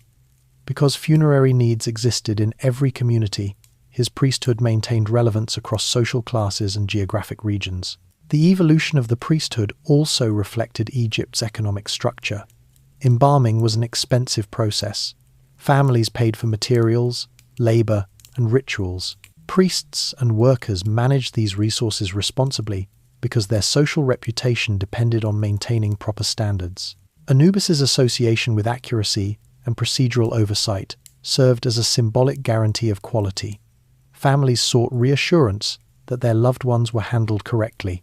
The presence of Anubis's name on receipts, documents, or funerary equipment reinforced this confidence. The priesthood adapted to political changes as well. During the Second Intermediate Period, when Egypt experienced fragmentation, local priesthoods gained authority in their regions. Funerary practices continued despite political instability, and Anubis's priesthood maintained its central role because communities depended on them for burial rites. During the New Kingdom, when the state regained strength, the priesthood aligned with centralized administrative systems. In both cases, their work remained consistent. Priests also interacted with the broader economy through the acquisition of goods required for embalming. They purchased natron, imported resins, linen, wood, and amulets. This trade network connected embalming houses to merchants, caravans, and foreign suppliers. Anubis's association with embalming indirectly connected him to these economic activities. The organization of this supply chain reflected the same emphasis on reliable procedure that defined his role in religious contexts. In later periods, including the Third Intermediate Period and the Late Period, the priesthood of Anubis preserved older traditions even as the political landscape shifted. New temple structures emerged, but embalming remained tied to older practices. Some temples included embalming workshops or storage chambers dedicated to mummification supplies. These facilities continued to display images of Anubis, reflecting the enduring stability of his association with funerary procedures. Throughout Egypt's long history, the priesthood of Anubis maintained roles grounded in technical skill, continuity, and adherence to procedure. Their work supported the broader funerary system and reinforced the values that underpinned Egyptian culture. Anubis's identity as a god of embalming, protection, and accurate evaluation shaped the expectations placed on these priests. Their presence in burial grounds, embalming houses, and royal complexes reflected the integration of religion with administrative and technical functions. The stability of the priesthood across centuries demonstrates the importance of funerary practices in Egyptian society. People relied on priests to execute complex tasks correctly.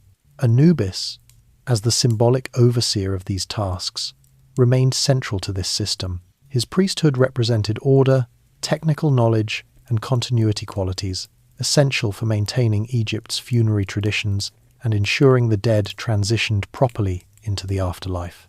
Texts written for eternity. The development of funerary texts in ancient Egypt shaped how the afterlife was understood, organized, and administered.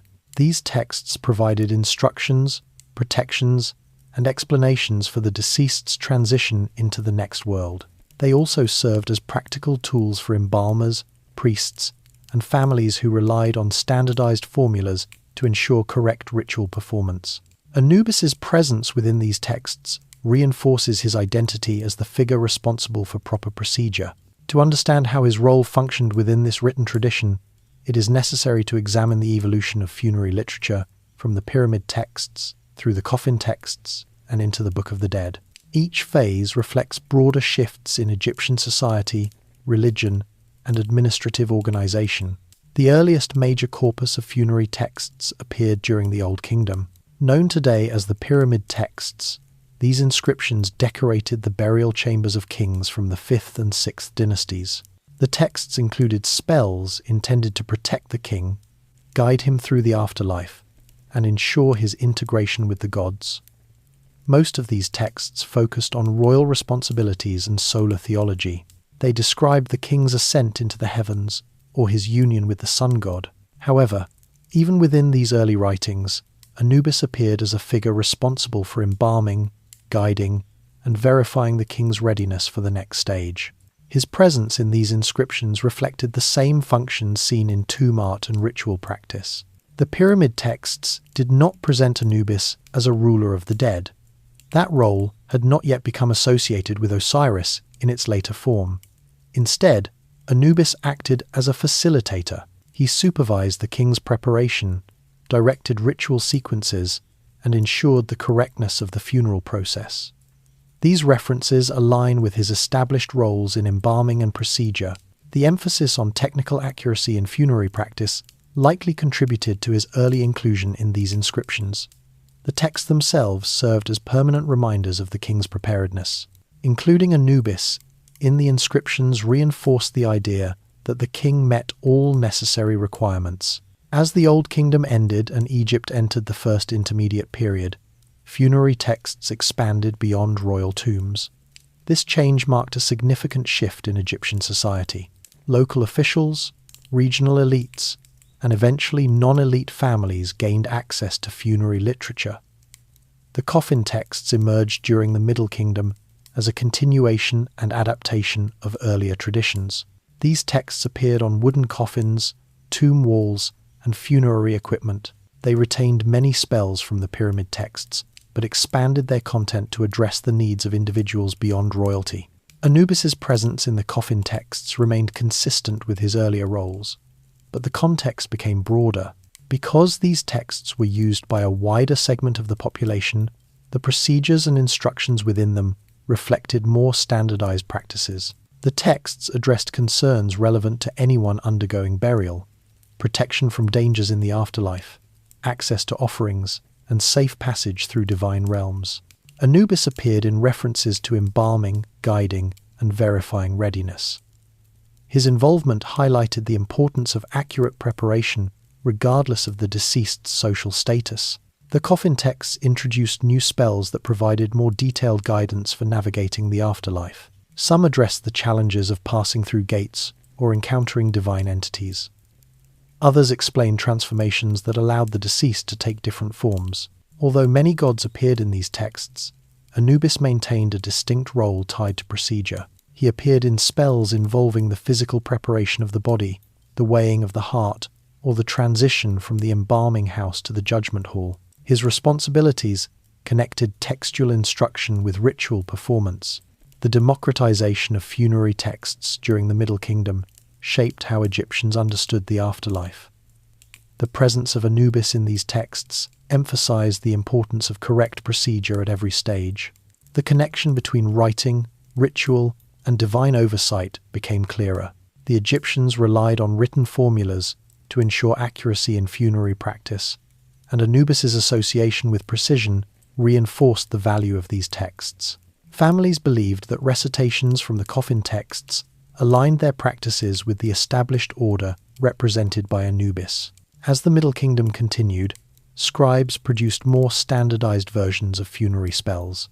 Workshops specializing in funerary equipment developed consistent formats for inscriptions.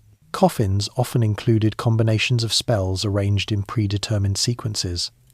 Anubis's presence in these inscriptions helped unify the visual and textual components of the funerary system.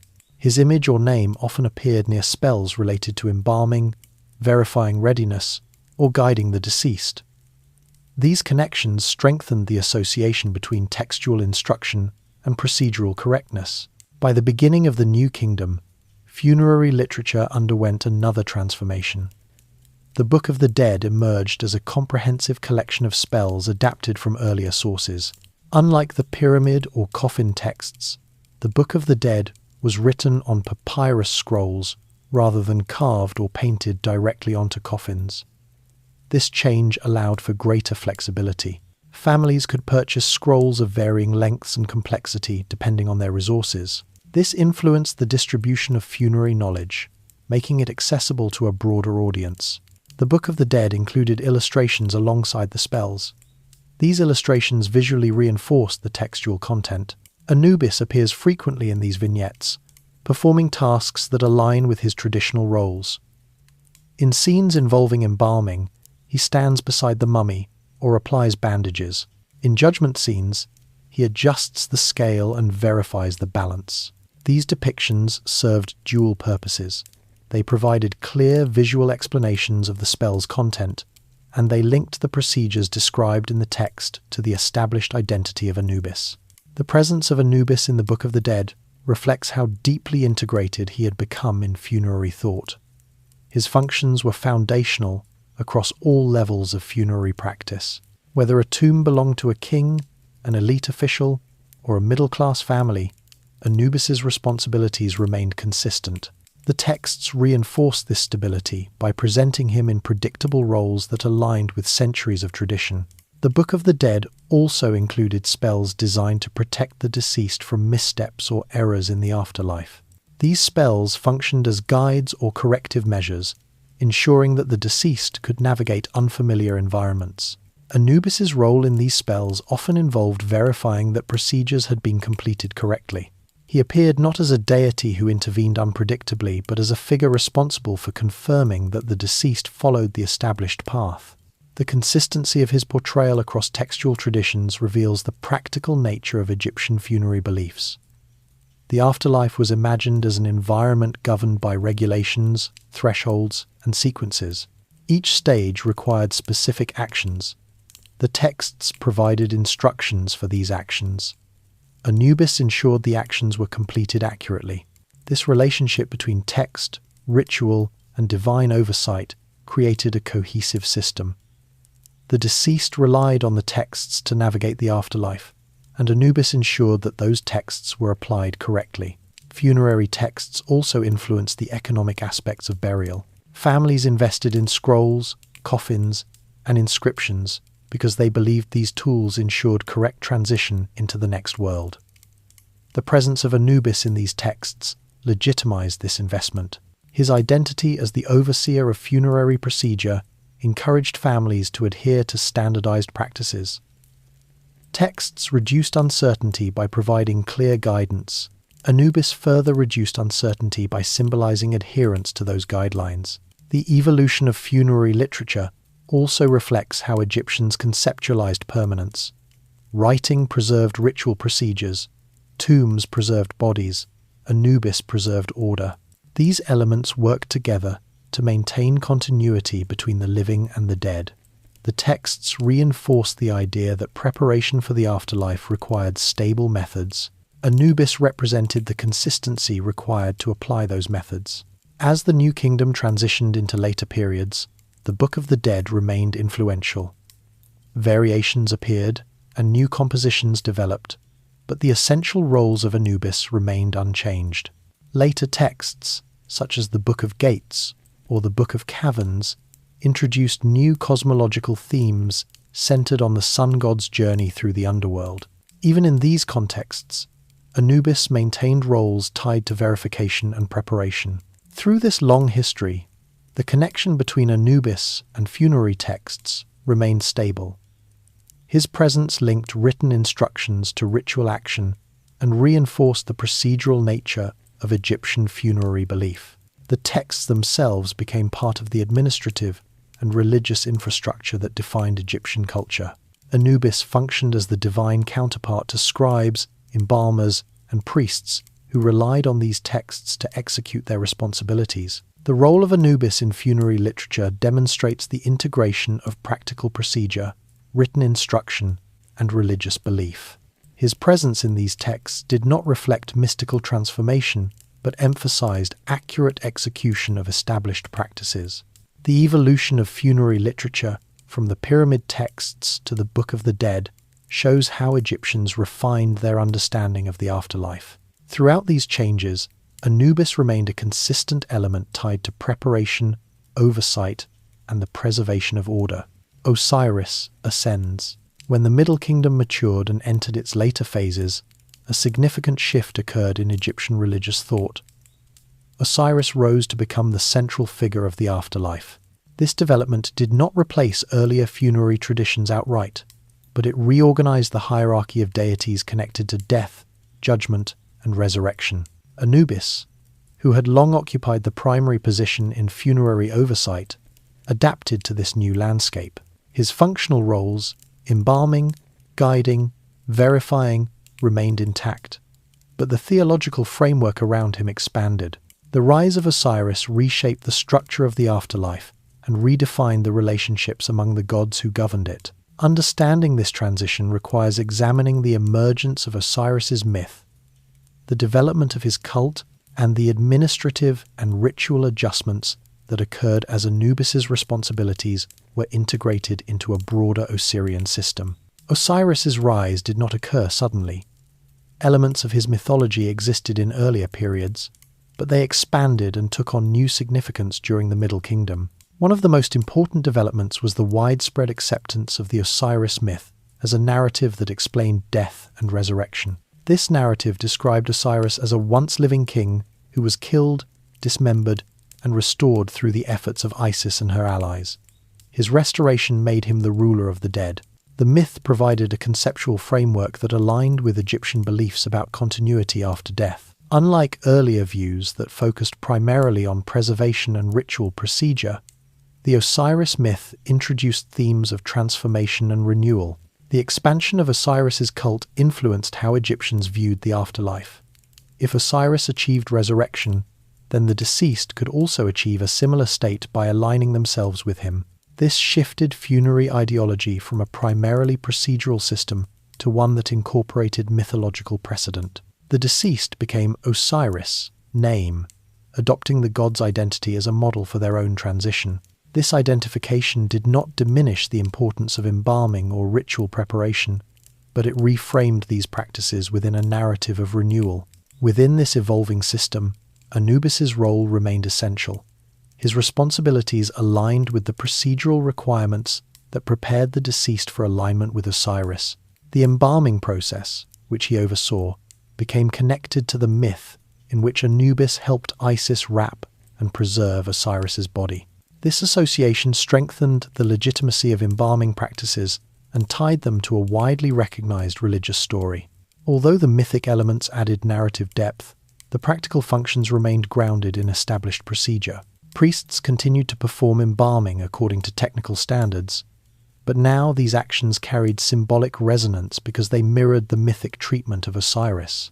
As Osiris's authority grew, funerary texts increasingly referenced his role in judgment and resurrection. The coffin texts expanded the mythological imagery associated with him, and the Book of the Dead formalized this system. In these writings, Osiris presided over the judgment hall, seated on a throne. Other deities served as judges or witnesses. Anubis took his place within this courtroom-like setting. He no longer held the highest position but fulfilled a technical role essential for the system to function. He adjusted the scale, verified its balance, and presented the results. These tasks mirrored his earlier responsibilities and reflected continuity amid theological change. The transition from Anubis-centered funerary ideology to Osiris-centered ideology required administrative adaptation. Priests who previously focused primarily on Anubis now coordinated with priests of Osiris. Embalming houses operated alongside temples dedicated to Osiris. Rituals became more interconnected. The functions of each deity remained distinct, but the overall system became more integrated. This integration reflects the broader administrative stability of the Middle Kingdom and the values placed on coordination across different sectors. The growth of Osiris's cult at Abydos is particularly important. Abydos became the central site for rituals associated with Osiris's death and resurrection. Pilgrims traveled to Abydos to participate in festivals, leave offerings, or commission stelae that recorded their presence. These stelae often referenced Anubis alongside Osiris, reinforcing the idea that both deities played roles in the afterlife.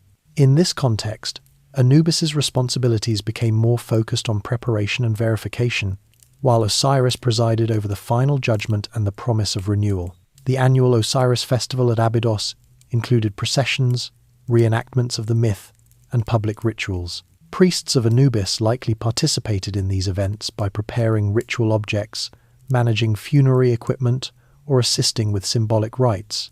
Their involvement tied Anubis to the mythological framework without altering his core identity. He remained associated with procedure, while Osiris embodied the promise of resurrection. Tomb art from the Middle Kingdom and New Kingdom illustrates this reorganization clearly. Scenes depicting the weighing of the heart show Anubis adjusting the scale, Thoth recording the results, and Osiris seated on a throne overseeing the process. These images establish a visual hierarchy. Anubis appears in a professional capacity, performing a precise function. Thoth acts as a recorder. Osiris presides as the final authority. This visual structure mirrors Egyptian administrative organization, where officials performed specialized roles under the supervision of higher authorities. The shift in funerary ideology also influenced architectural design. Tombs increasingly incorporated scenes reflecting the Osiris narrative. These included depictions of his resurrection, his judgment hall, and his interaction with other gods.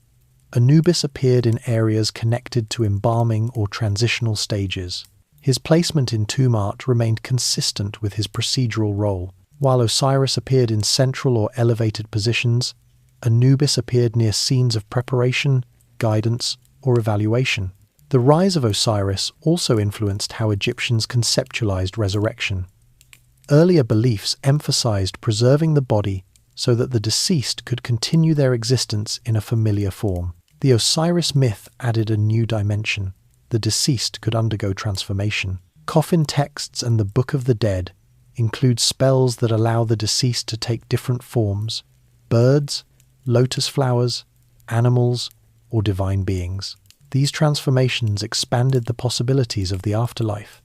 Anubis's role remained tied to preparation, ensuring the deceased was ready to undergo these possibilities. The theological shift also affected the social understanding of death. Osiris became a unifying figure across social classes. Families identified their deceased relatives with him regardless of status.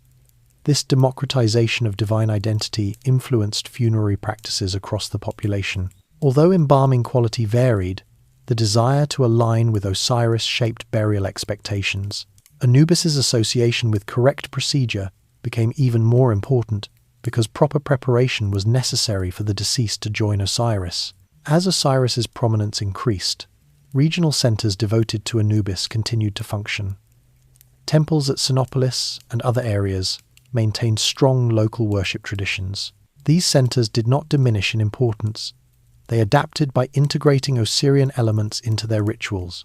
Priests serving Anubis embraced the expanded theological structure while maintaining their procedural responsibilities.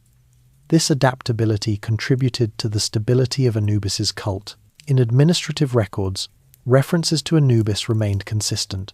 Documents describing funerary expenses or embalming procedures continued to invoke his name. The rise of Osiris did not alter the practical aspects of burial. The embalmers still performed their tasks according to established methods. The presence of Osiris in these contexts provided meaning, but did not change the core procedures. Anubis remained the figure associated with ensuring that those procedures met expected standards. Mythological texts from the New Kingdom elaborated on the relationship between Anubis and Osiris. Some narratives describe Anubis as the son of Osiris or the son of Nephthys, further tying him to the mythic family. These familial connections reinforced cooperation between the deities. Even in mythological scenes, the concept of accuracy remained crucial. In the context of temple rituals, Anubis continued receiving offerings, particularly in embalming houses or shrines associated with the necropolis. These offerings supported the priests who performed funerary tasks. The integration of Osiris into temple systems did not displace these practices.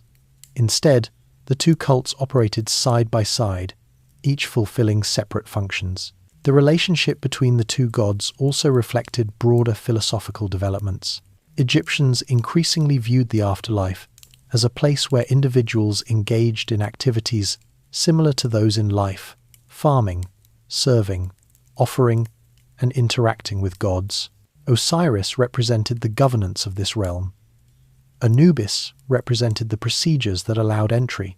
Their collaboration ensured that the deceased entered a structured environment that mirrored the values of the living world. By the end of the New Kingdom, Osiris's supremacy in the afterlife was firmly established. Anubis's role had not diminished, it had become more specialized. He oversaw embalming, guarded tombs, guided the deceased, and verified truth in the judgment hall. Osiris presided as the ruler of the dead. Together, they maintained a system that balanced mythological narrative with procedural order. This shift in religious structure reflects the adaptability of Egyptian belief. The Egyptians incorporated new ideas without discarding established traditions. Anubis's long-standing association with funerary procedure allowed him to retain a stable identity even as theological emphasis shifted toward Osiris. His integration into the Osirian system demonstrates the continuity that characterized Egyptian religion across thousands of years. Guardian of embalming houses. The New Kingdom brought major changes to Egypt's religious administration, economic structures, and ritual practices. Yet within the system of death and burial, certain aspects remained consistent. The embalming houses where bodies were purified, preserved, and prepared for burial continued to form the operational core of funerary practice. Anubis remained the symbolic overseer of these places. His association with embalming did not diminish as Egyptian religion expanded. Instead, his connection to technical procedure grew stronger. This section examines how embalming houses functioned during the New Kingdom and later periods, how priests and craftsmen carried out their tasks, and how Anubis's identity shaped expectations surrounding these environments. It also explores how changes in materials, technology, and administrative oversight influenced the evolution of embalming. Embalming houses were temporary structures erected near necropolises. They were built close enough for efficient movement of bodies, but far enough from residential areas to maintain ritual boundaries. These structures varied in size and complexity, depending on the resources of the family commissioning the burial. Wealthy families could afford extensive facilities with multiple rooms, while lower-income households relied on smaller, more modest arrangements. In either case, the embalming house served a functional purpose. It provided a controlled environment where technical procedures could be carried out with consistency. These houses were typically divided into areas for washing, evisceration, drying, wrapping, and storage. One room might contain stone basins for washing the body. Another might hold pottery jars filled with oils, resins, and natron. A third might contain wooden tables, knives, and bandages. Large funerary establishments included storage rooms for linens, workshops for crafting amulets, and areas where priests prepared ritual equipment. Anubis's image often appeared on jars, pallets, or small shrines within these structures. His presence indicated that the work aligned with recognized funerary standards. The process of embalming remained grounded in physical technique. The first step was purification of the body. Priests and assistants washed the corpse with water, sometimes mixed with natron or aromatic substances. Purification removed dirt, oils, and impurities, creating a clean surface for further work. This initial cleansing also marked the body's transition from the realm of the living into the domain of ritual preparation. In some texts, brief invocations were spoken during the washing, referencing Anubis's role in overseeing purification. These invocations were not elaborate. Priests of Anubis sometimes participated in regional festivals celebrating funerary deities. At Abydos, where Osiris's cult was strongest, processions reenacted the god's death and resurrection. Priests of Anubis contributed by preparing representations of the god or managing ritual equipment. Their participation in these festivals linked Anubis to broader religious narratives without altering his primary identity.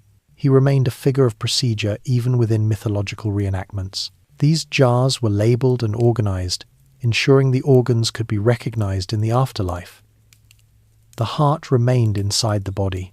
Egyptians believed the heart contained the individual's identity and would be weighed during judgment. Removing it would undermine the deceased's ability to navigate the afterlife. The embalmers were trained to avoid damaging the heart or disrupting the chest cavity during evisceration. Their skill reflected the technical standards associated with Anubis. Once the organs were removed, the body cavity was rinsed, often with palm wine or aromatic resins. These substances helped reduce odor and limit bacterial activity. The cavity might then be filled with bundles of linen, powdered natron, or resin-soaked materials that helped maintain shape. Embalmers made choices based on available supplies. Wealthy families could afford imported resins, while others used local materials. Regardless of economic conditions, the embalmers aimed to follow recognized procedures. Anubis's symbolic oversight reinforced the importance of consistency. After preparing the cavity, the body underwent desiccation. This step required packing the corpse in natron, a natural salt mixture that absorbed moisture. The drying period typically lasted around 40 days. Bodies were placed on slanted boards or in specialized containers that allowed fluids to drain. Embalmers periodically checked the body to ensure proper drying. They adjusted the natron when necessary. This monitoring required experience and attention to detail. The association with Anubis reinforced the value Egyptians placed on accuracy. The god's presence on jars, equipment, or walls reminded embalmers that the process required precision. Throughout the drying period, the embalming house remained active. Workers prepared linen strips, crafted amulets, mixed resins, and organized materials for the wrapping stage. Linen production formed a significant part of the economy connected to embalming. Families purchased large quantities of linen, sometimes hundreds of yards, to wrap the body. Linen workers measured, folded, and cut the material in advance. They also applied resins or oils to the linen to create layers of protection. These tasks required coordination.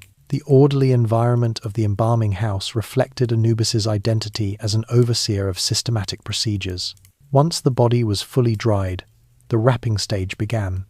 This process could last several days. Priests applied oils and resins to the skin to maintain flexibility. They then wrapped the body with linen in stages. Arms and legs were wrapped individually before the entire body received an outer layer. Some formulas referenced Anubis directly, asking him to guide the deceased safely or recognize the ritual as complete. These recitations were not lengthy. They served as checkpoints to confirm the sequence of actions. This procedural approach reinforced the connection between ritual and practice. Anubis's presence provided continuity between the technical work of wrapping and the ritual language that framed it. The face received special attention. The Valley of the Kings became the central burial location for many pharaohs. This area, located on the west bank of the Nile, near Thebes, provided natural cliffs and hidden entrances that improved security. Tomb design became more elaborate, with long corridors, painted chambers, and detailed cosmological texts. These texts describe the sun god's nightly journey through the underworld, a journey the deceased king aspired to join. Once wrapping was complete, the mummy was placed in one or more coffins. Wealthier individuals used nested coffins, a series of containers placed one inside the other. Coffins were decorated with inscriptions from the Book of the Dead, coffin texts, or offering formulas. Anubis appeared frequently in these inscriptions. Sometimes he was depicted standing at the head of the coffin. Sometimes his name appeared in offering formulas requesting guidance or protection. These references reinforced the idea that the mummy's transition from embalming house to tomb followed established procedures. After the mummy was dressed, wrapped, and placed in the coffin, it remained in the embalming house until the day of burial. During this period, priests performed additional rituals to prepare the mummy for its journey. The opening of the mouth ceremony often occurred at this stage. This ceremony restored sensory functions symbolically. Priests touched ritual tools to the mummy's face while reciting formulas. In many depictions, a priest wearing a jackal mask performed the ceremony. The mask indicated the priest's connection to Anubis's responsibilities. The ceremony followed a fixed sequence. Anubis's presence indicated that the sequence matched established guidelines. The embalming house also functioned as an administrative center. Families negotiated costs with embalmers, purchased materials, and arranged payments. Changes in materials influenced embalming practices during the New Kingdom. The increased availability of imported resins allowed embalmers to refine preservation techniques.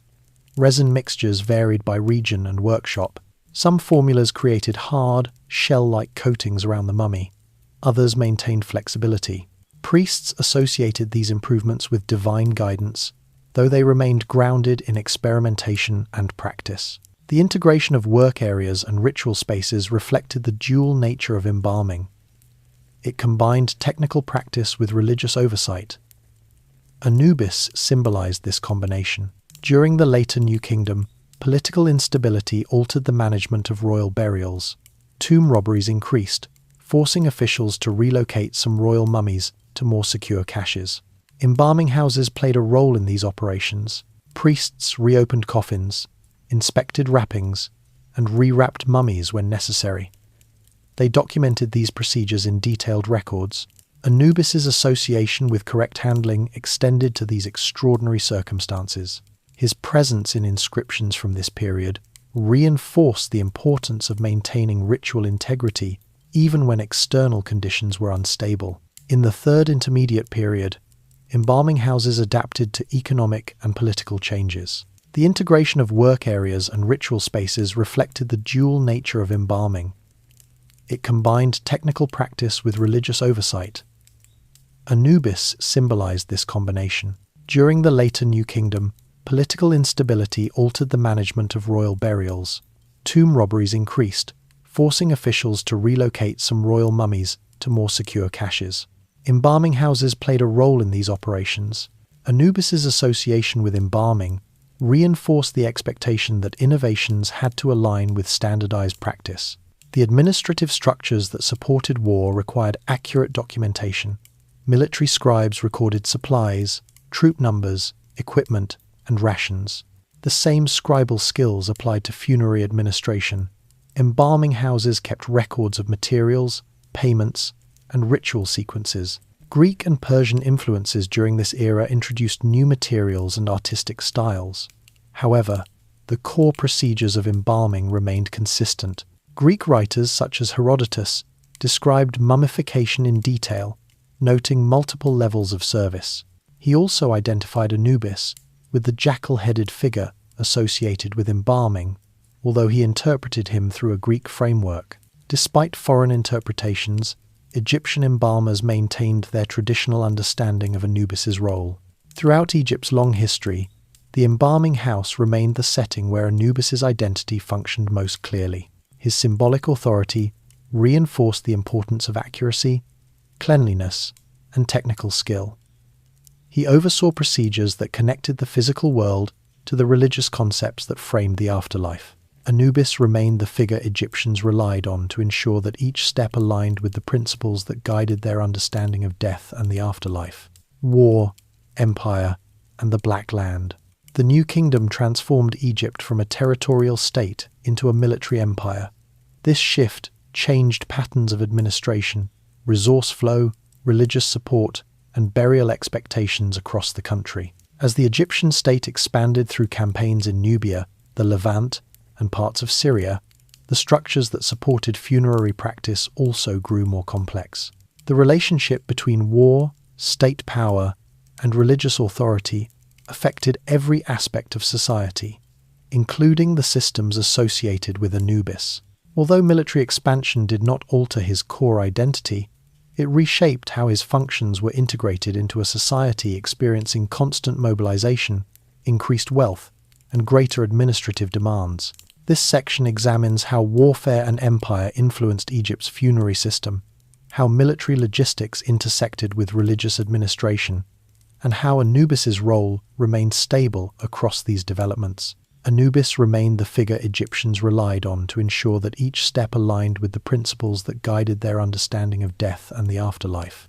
War, empire, and the Black Land. The New Kingdom transformed Egypt from a territorial state into a military empire. This shift changed patterns of administration, resource flow, religious support, and burial expectations across the country. Egypt developed systems of record-keeping that included scribal documentation, storage facilities, and officials responsible for overseeing provisions. These administrative structures paralleled those used in funerary preparation. Embalming houses required consistent supplies, coordination among workers, and reliable accounting, all values reinforced by Anubis's association with order and procedure. This influx of resources strengthened temple economies and allowed large-scale construction projects. These developments influenced funerary practices by providing materials for embalming, increasing demand for tomb goods, and supporting a larger priesthood. The growth of empire required a complex administration to manage soldiers, supplies, taxes, and labor. Textual evidence suggests that small, temporary embalming setups could be established when necessary. While direct representations of Anubis in this context are limited, his symbolic authority extended to any instance of embalming, regardless of location. The expectation of procedural accuracy followed the body wherever it traveled. The expansion of state power also increased the number of officials who needed tombs. Administrators, scribes, military commanders, and captains benefited from the wealth generated by imperial activity. Many of these individuals constructed elaborate tombs in Thebes and other major necropolises. Their inscriptions frequently referenced integrity, accurate work, and loyalty to the king, qualities associated with Ma'at, and, indirectly, with Anubis's role in evaluating the heart. The presence of Anubis in elite tombs reinforced the idea that their careers aligned with the values required for successful judgment. Military expansion strengthened temple institutions, particularly those connected to major deities such as Amun, Ra, and Osiris. These temples controlled large estates, workforces, and economic resources. Although Anubis did not have extensive temple complexes compared to some major gods, embalming houses and necropolis temples associated with him participated in this economic system. They purchased materials through temple networks, hired workers, and maintained storage areas. Anubis's symbolic oversight ensured that funerary preparations remained consistent even as temple economies grew larger. Foreign campaigns also introduced new materials into Egypt. Anubis's association with embalming reinforced the expectation that innovations had to align with standardized practice. The administrative structures that supported war required accurate documentation. Military scribes recorded supplies, troop numbers, equipment, and rations. The same scribal skills applied to funerary administration. Embalming houses kept records of materials, payments, and ritual sequences. This parallel development reinforced the connection between state oversight and funerary procedure. Anubis's symbolic role as verifier of procedure matched the increasing emphasis on documentation across state systems. The New Kingdom's emphasis on visibility and public display also influenced funerary art. Tombs of officials often depicted scenes of offering, embalming, and divine oversight. Anubis appeared in these scenes supervising the preparation of the body or assisting the deceased in the afterlife. These depictions were not symbolic flourishes. They conveyed the expectation that every stage of the burial followed recognized guidelines. The growth of artistic detail in tombs reinforced how strongly Egyptian society valued predictable systems. Military success also shaped ideology. His presence in tomb art reminded viewers that even those connected to state power depended on accurate funerary practice. The movement of foreign populations into Egypt influenced burial practices as well. Captives, merchants, diplomats, and settlers from abroad introduced new cultural elements. Some adopted Egyptian funerary customs, including mummification and the use of funerary texts. Anubis's cult adapted to these broader cultural interactions without altering its core identity. The military expansion of the New Kingdom also led to the accumulation of wealth among private individuals. Wealthy families invested in multiple coffins, extensive funerary equipment, and high-quality embalming. The presence of Anubis on their coffins, shrouds, and funerary papyri indicated adherence to recognized standards. Wealth offered more elaborate materials but did not change the fundamental procedures associated with embalming. Anubis's role ensured consistency across social classes. Priests and officials responsible for necropolises developed strategies to manage labor shortages or allocate resources efficiently. Anubis's presence in inscriptions and rituals reinforced the importance of maintaining funerary standards even during periods of strain. Large-scale military and state projects, such as the construction of temples at Karnak and Luxor or the expansion of the Valley of the Kings, created significant demand for materials and labor. Stone quarries, workshops, and transportation networks expanded. Many of the same workers who built temples also contributed to tomb construction. Their experience in large projects influenced the technical quality of funerary structures. Tombs from this period show precise cutting, detailed painting, and standardized layouts. These architectural achievements aligned with the Egyptian preference for order.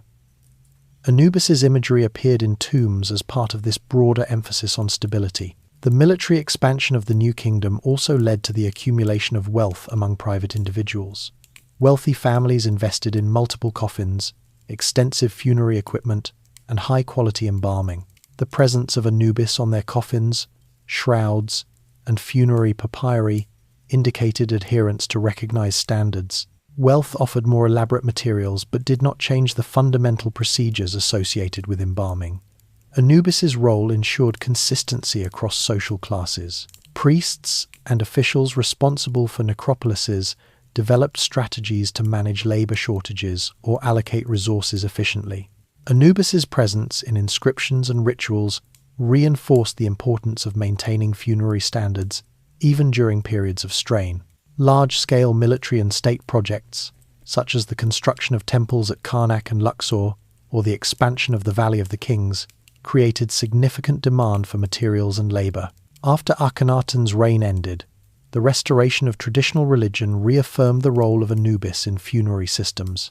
In the Ramesside period, the administration of the necropolis at Thebes became increasingly organized. The workmen's village at Deir el-Medina housed artisans responsible for digging and decorating royal tombs. These workers recorded their tasks in detailed journals, noting work schedules, absences, and material usage. Although these records did not focus on Anubis, they reflected the administrative values associated with his role: accuracy, order, and attention to detail. Funerary workers in Deir el-Medina frequently depicted Anubis in their personal tombs, recognizing his relevance to their profession. Military conflicts during the late New Kingdom strained Egypt's resources. Tomb robberies increased due to economic hardship. Priests began relocating royal mummies to hidden caches. These operations required careful documentation and rewrapping, roles historically tied to Anubis's symbolic oversight. Although these relocations occurred under pressure, the priests invoked Anubis to legitimize their actions. His connection to correct handling reinforced the integrity of these emergency procedures. In the Third Intermediate Period, Egypt experienced political fragmentation. Regional rulers, high priests, and foreign dynasties occupied different parts of the country. Despite this instability, funerary practices remained largely consistent. Embalming houses continued functioning across regions. Families relied on the same procedures established centuries earlier. Anubis's identity as overseer of embalming helped maintain continuity across political divisions. Foreign rule during the late period, including Kushite, Persian, and eventually Greek administration, introduced new cultural influences but did not disrupt mummification. Embalmers continued their work, and Anubis remained present in funerary inscriptions. Greek writers identified him with Hermes, creating the syncretic figure Hermanubis. This fusion did not replace Anubis's identity in Egyptian contexts. It simply allowed Greek observers to categorize him within their own framework. The technical aspects of embalming remained unchanged. Across all periods of war, expansion, and political transformation, Anubis's role remained grounded in procedural oversight. Military campaigns influenced the distribution of resources, burial logistics, and temple economies, but the embalming process remained consistent. Anubis symbolized the reliability of this process. His identity provided stability in periods of change.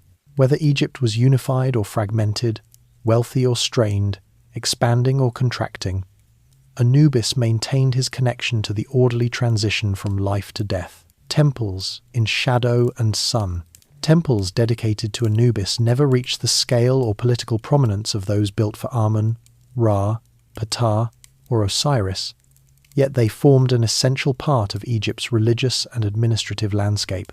Their placement near necropolises and embalming facilities reflected the practical orientation of Anubis's cult. This section examines how these temples functioned, how they supported funerary activity, how regional variations shaped Anubis's worship, and how temple economies integrated with broader administrative systems. It also details the architectural forms, personnel structures, and material culture associated with Anubis's temples from the Middle Kingdom through the late period. Textual evidence suggests that small, temporary embalming setups could be established when necessary. While direct representations of Anubis in this context are limited, his symbolic authority extended to any instance of embalming, regardless of location. The expectation of procedural accuracy followed the body wherever it traveled. The expansion of state power also increased the number of officials who needed tombs. Unlike the monumental temples devoted to solar theology or the great processional centers of Amun, Anubis's temples served specialized functions. They stored materials for embalming, housed priests who managed funerary rituals, and maintained administrative records linked to burial activity. Their existence reflected the need for localized oversight of death-related procedures. Architecturally, temples of Anubis tended to be practical rather than grand. Many were modest stone or mud brick structures located at the edge of the desert. Their layouts varied depending on region and period, but most included a central shrine, side rooms for storage, and open courtyards where ritual actions took place. Some temples contained purification areas connected to embalming. Others hosted workshops for crafting amulets, funerary masks, and ritual tools. Their architecture revealed their function, supporting the technical and administrative needs of funerary preparation rather than hosting large public ceremonies. Sinopolis, whose name derives from the Greek term for city of the dog, was one of the most notable centers of Anubis worship. Located in Middle Egypt, it housed a temple that functioned as both a religious site and administrative hub for the surrounding necropolis. Many were modest stone or mud brick structures located at the edge of the desert. Their layouts varied depending on region and period, but most included a central shrine, side rooms for storage, and open courtyards where ritual actions took place. Some temples contained purification areas connected to embalming. Others hosted workshops for crafting amulets, funerary masks, and ritual tools. Many were modest stone or mud brick structures located at the edge of the desert. Their layouts varied depending on region and period, but most included a central shrine, side rooms for storage, and open courtyards where ritual actions took place. Some temples contained purification areas connected to embalming. Others hosted workshops for crafting amulets, funerary masks, and ritual tools. Their architecture revealed their function, supporting the technical and administrative needs of funerary preparation rather than hosting large public ceremonies. Sinopolis, whose name derives from the Greek term for city of the dog, was one of the most notable centers of Anubis worship. Located in Middle Egypt, it housed a temple that functioned as both a religious site and administrative hub for the surrounding necropolis. Many were modest stone or mud brick structures located at the edge of the desert. Their layouts varied depending on region and period, but most included a central shrine, side rooms for storage, and open courtyards where ritual actions took place. Some temples contained purification areas connected to embalming. Others hosted workshops for crafting amulets, funerary masks, and ritual tools. Families paid for embalming materials and rituals, and part of this income supported the temple. Priests managed these resources, documented transactions, and distributed materials for use in workshops or embalming facilities. These activities required scribal oversight, connecting temple economics with broader administrative networks. Temple workshops operated as functional extensions of Anubis's cult. Craftsmen produced amulets shaped like jackals or inscribed with references to Anubis. These amulets were placed within mummy wrappings or worn as protective charms. Workshops also produced wooden funerary masks, coffins, and ritual tools. Some workshops specialized in crafting statuettes of Anubis used in tombs or shrines. These objects reinforced the god's presence in funerary spaces and connected the deceased to established procedures. Ceremonies within Anubis temples focused on supporting the funerary system. Daily offerings included water, incense, bread, and beer. Priests recited standardized formulas requesting Anubis to guard the deceased or oversee embalming activities. These rituals did not involve large public gatherings. Instead, they operated as routine actions that maintained the temple's readiness to support funerary procedures. Their function was administrative as much as devotional. Interconnections between temples influenced how Anubis's cult operated. In larger religious centers, priests collaborated across temples to support major festivals. Anubis participated in the Osiris festivals at Abydos, where priests reenacted the god's resurrection. Priests of Anubis sometimes prepared ritual objects or managed logistical support for these ceremonies. Their involvement reflected the interdependent nature of Egyptian religion, where different deities contributed to broader religious systems without losing distinct identities. The relationship between Anubis and Osiris influenced temple practices. Temples of Osiris included shrines or chapels dedicated to Anubis. These chapels emphasized Anubis's role in preparing the god for burial in mythological narratives. They also served practical functions by providing spaces where embalming priests performed rituals before continuing their work. The presence of Anubis in Osiris temples reflected the structural integration of funerary deities. During the late period, temple building experienced renewed activity. Foreign rulers such as the Kushites and Persians maintained traditional Egyptian religious structures. Temples associated with Anubis received restorations or expansions. Some late-period temples included more elaborate decorative programs, incorporating scenes of Anubis in judgment, embalming, or guiding roles. These scenes reinforced well-established traditions rather than introducing new interpretations. Priests recited standardized formulas requesting Anubis to guard the deceased or oversee embalming activities. These rituals did not involve large public gatherings. Instead, they operated as routine actions that that maintained the temple's readiness to support funerary procedures. Their function was administrative as much as devotional. Interconnections between temples influenced how Anubis's cult operated. Greek patrons adopted Egyptian funerary practices, including the use of Anubis in ritual contexts. Temple inscriptions from the Ptolemaic and Roman periods demonstrate that Anubis continued to receive offerings and maintain a recognized priesthood. These inscriptions often focused on procedural correctness, invoking Anubis to verify ritual actions. His presence in later temple environments reflected centuries of continuity. The administrative functions of Anubis temples extended into record-keeping. Priests maintained lists of burial activities, tracked supplies, and documented rituals. These records supported the logistical requirements of funerary preparation. Anubis's association with oversight reinforced the reliability of these records. Families expected accurate documentation of their loved ones' burials, and temple scribes provided the necessary structure. In some temples, priests stored papyri containing funerary texts or ritual instructions. These collections served as reference materials for embalming houses and burial ceremonies. The presence of these texts within temple environments reflected the integration of written instruction with ritual practice. Anubis's connection to these texts reinforced his role as a guardian of procedure. Temples also interacted with local communities. The integration of temples into the necropolis environment ensured that Anubis remained a central figure in funerary practice. Temples served as anchors that connected ritual activity with technical procedure.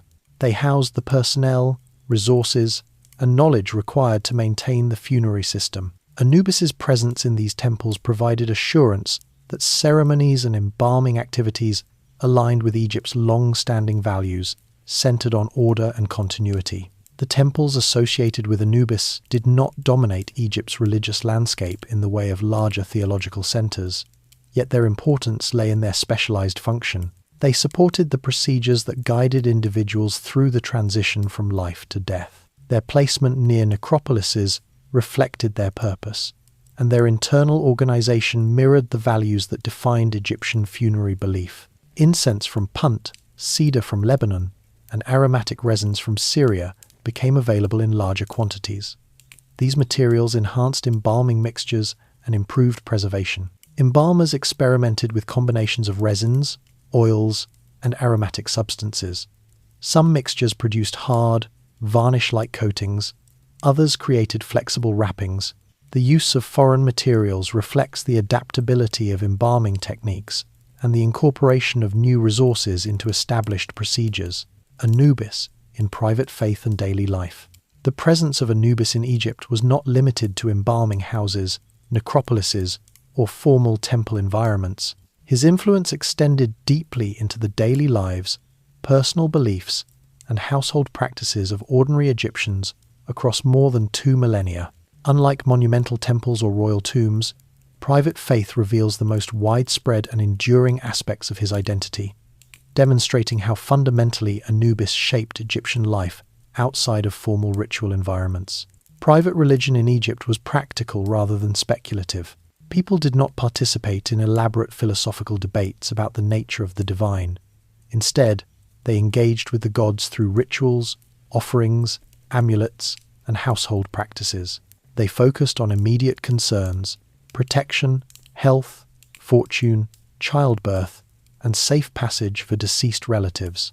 Anubis, because of his connection to funerary preparation and safe transition into the afterlife, occupied a prominent position in this domain. Egyptians believed that death required adherence to correct procedure for both the body and the soul. Families relied on Anubis as the guarantor of these procedures, invoking him to oversee funerary actions, even when professional embalmers were not directly available. One of the most common ways Anubis appeared in private life was through amulets. These small objects were made of faience, stone, glass, or metal, and they depicted Anubis either as a reclining jackal, a jackal head on a human body, or a simple jackal silhouette. Unlike monumental temples or royal tombs, private faith reveals the most widespread and enduring aspects of his identity, demonstrating how fundamentally Anubis shaped Egyptian life outside of formal ritual environments. Private religion in Egypt was practical rather than speculative. People did not participate in elaborate philosophical debates about the nature of the divine. Instead, they engaged with the gods through rituals, offerings, amulets, and household practices. Anubis's presence in these shrines emphasized the role he played in safeguarding transitions, whether physical, emotional, or spiritual. Household rituals associated with Anubis often arose during periods of grief. After a family member died, relatives observed specific customs before the body reached the embalming house. They cleaned the body, wrapped it in cloth, or recited simple prayers invoking Anubis to open the way for the deceased. These recitations were not standardized texts from funerary literature. They were personal expressions that reflected widely understood cultural expectations. The family performed these acts to ensure the deceased received proper treatment even before the embalmers began their work. Anubis's presence in these preliminary stages reinforced his identity as the god responsible for procedural correctness. The involvement of household members in funerary tasks extended to the gathering and preparation of materials. Relatives collected linens, purchased natron, arranged for ritual tools, and communicated with embalmers. Although these tasks belonged to the living, they reflected the expectations associated with Anubis's oversight. Families acted with the awareness that their decisions affected the deceased's journey. The cultural emphasis on correct preparation originated in the professional roles of Anubis, but extended into private life as shared responsibility. Anubis also appeared in objects used for the opening of the mouth ceremony, even when performed on a modest scale.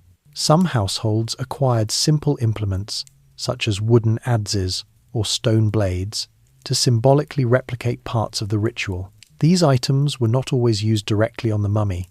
Sometimes they served as symbolic tools placed nearby.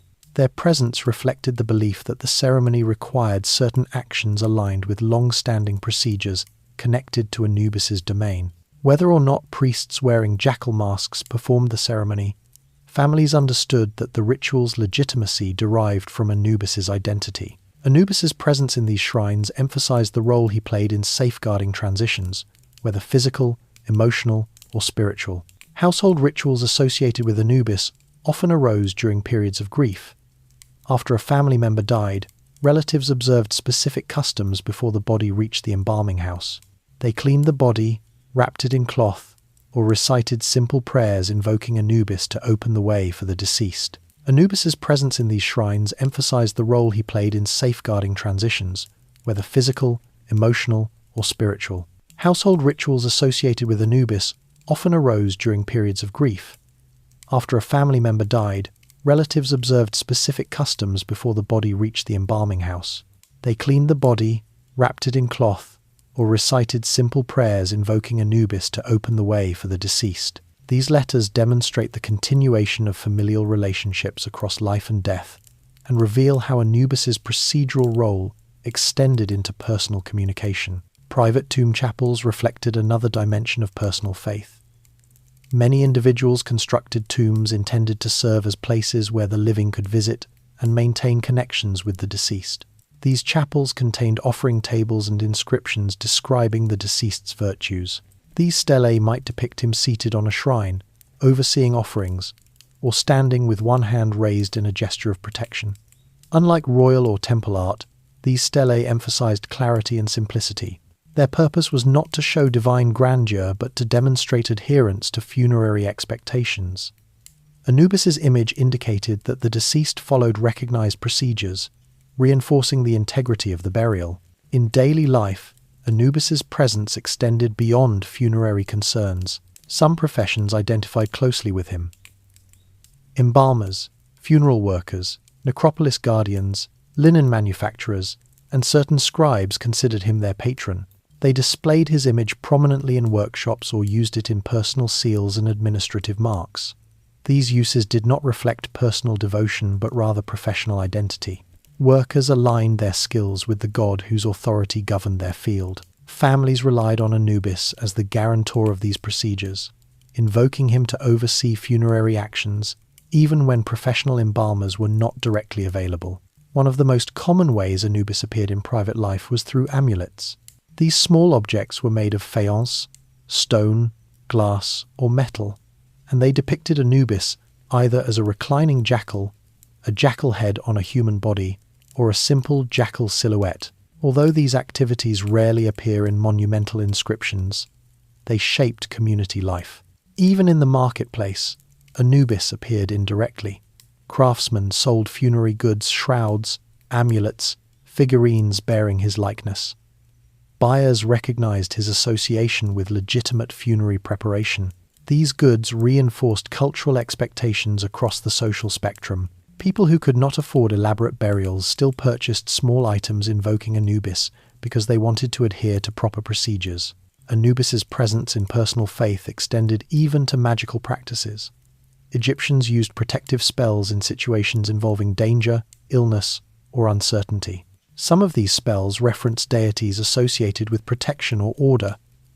Anubis appeared in a small number of these texts when the magic related to death or the passage between worlds. His inclusion reinforced the idea that transitions of any kind, physical, emotional, or symbolic, required guidance from a figure associated with procedural correctness. As Egypt entered periods of political instability, private religious practices grew more important. Families relied on household rituals to maintain continuity when state support weakened. During the First Intermediate Period, Second Intermediate Period, and later transitions, private faith helped bridge gaps in public religious life. Anubis's identity, tied closely to the practical needs of funerary preparation, made him a stable presence in times of uncertainty. The late period saw renewed interest in traditional funerary practices. Middle-class families gained greater access to mummification and funerary texts. The widespread use of funerary papyri meant that more households incorporated written spells into their burials. Anubis's presence in these texts reinforced the idea that families followed correct procedures regardless of social class. Personal devotion did not shift his identity. Instead, it strengthened the cultural expectation that Anubis represented the reliability of funerary practice.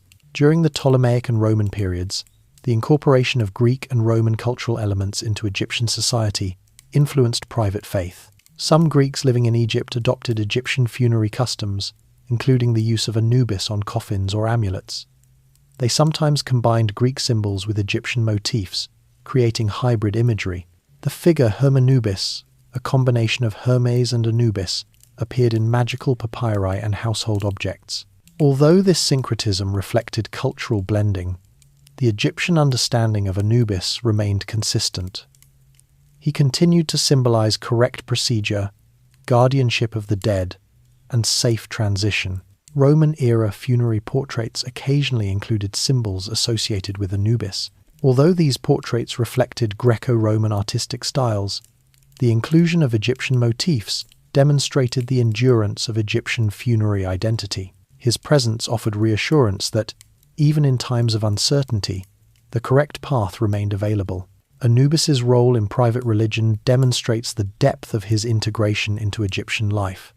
He was not limited to formal ritual or state-sponsored activities. He shaped how individuals approached death, communicated with ancestors, and interacted with the spiritual world. His image appeared in household shrines, amulets, funerary objects, letters, and inscriptions. The widespread use of funerary papyri meant that more households incorporated written spells into their burials.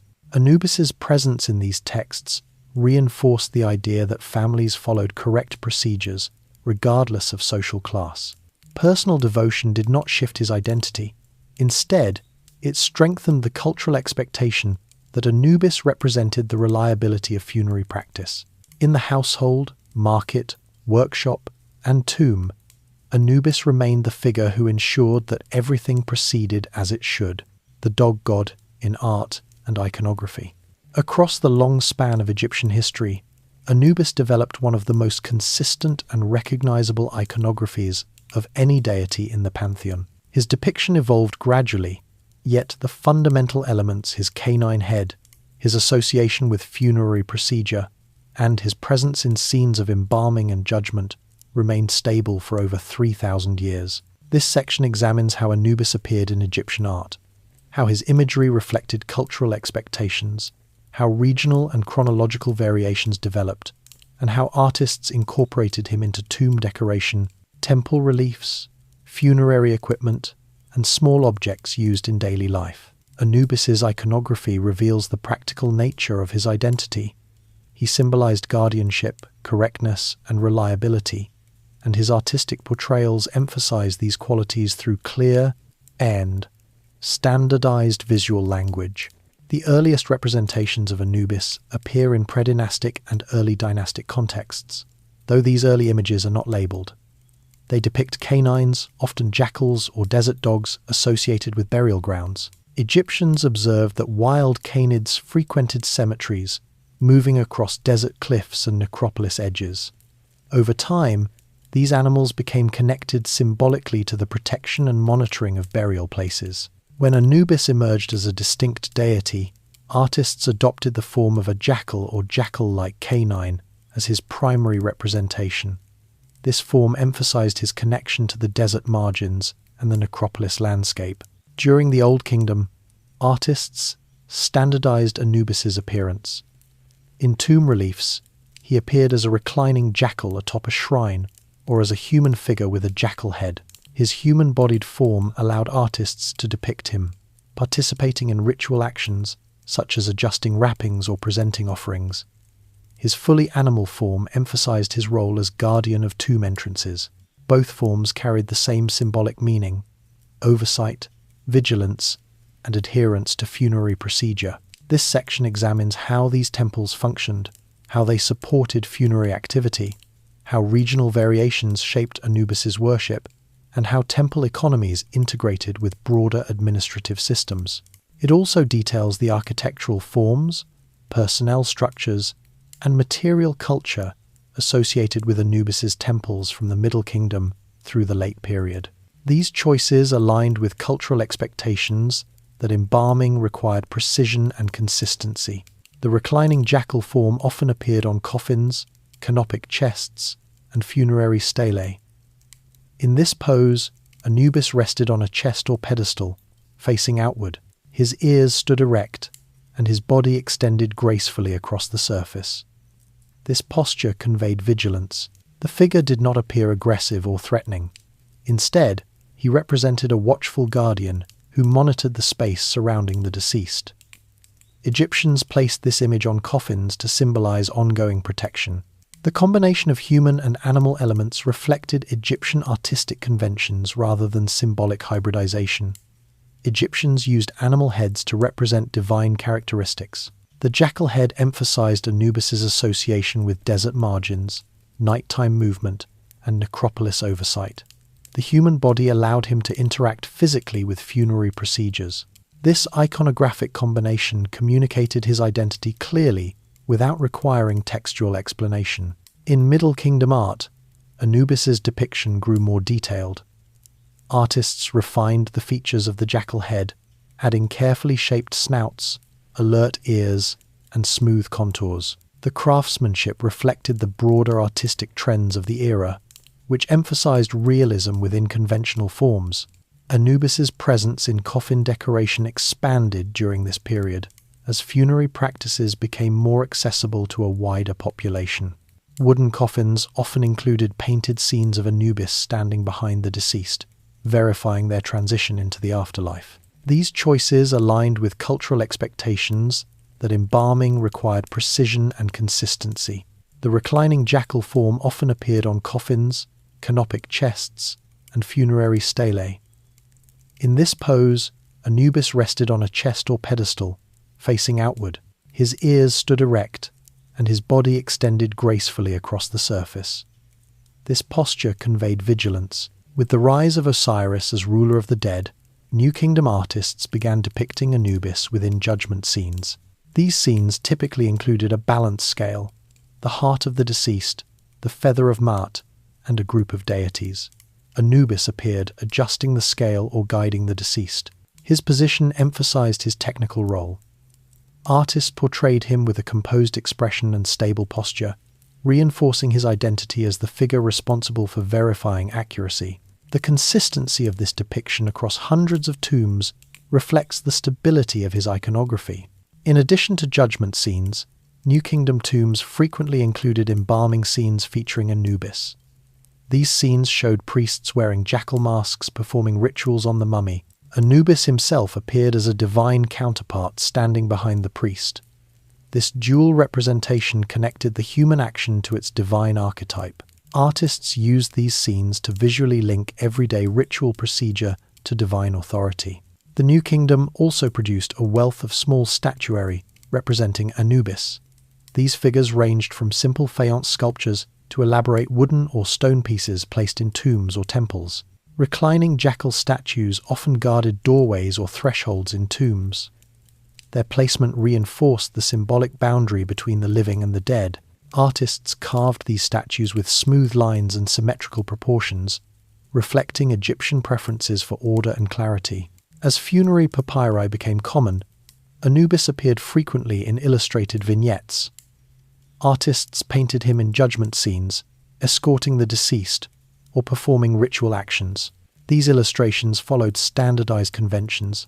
His inclusion reinforced the idea that transitions of any kind, physical, emotional, or symbolic, required guidance from a figure associated with procedural correctness.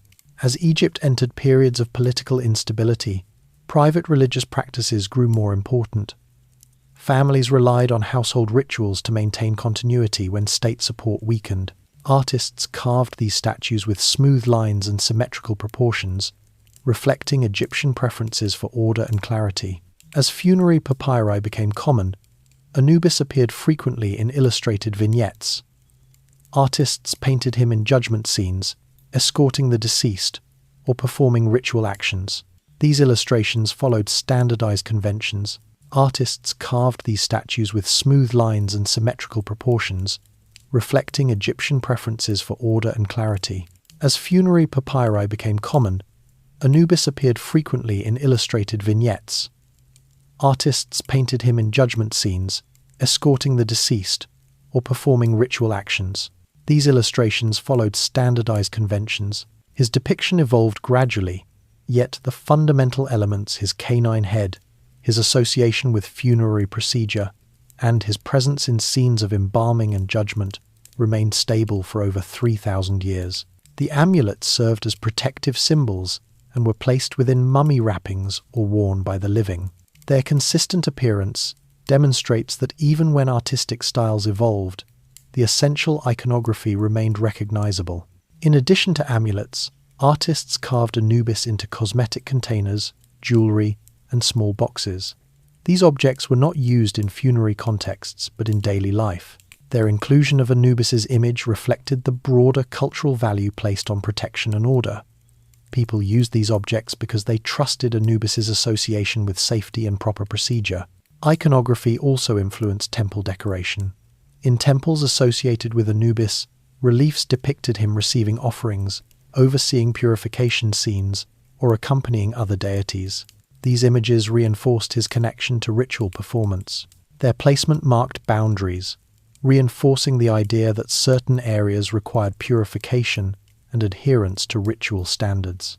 The visual presence of Anubis conveyed these expectations without the need for written explanation.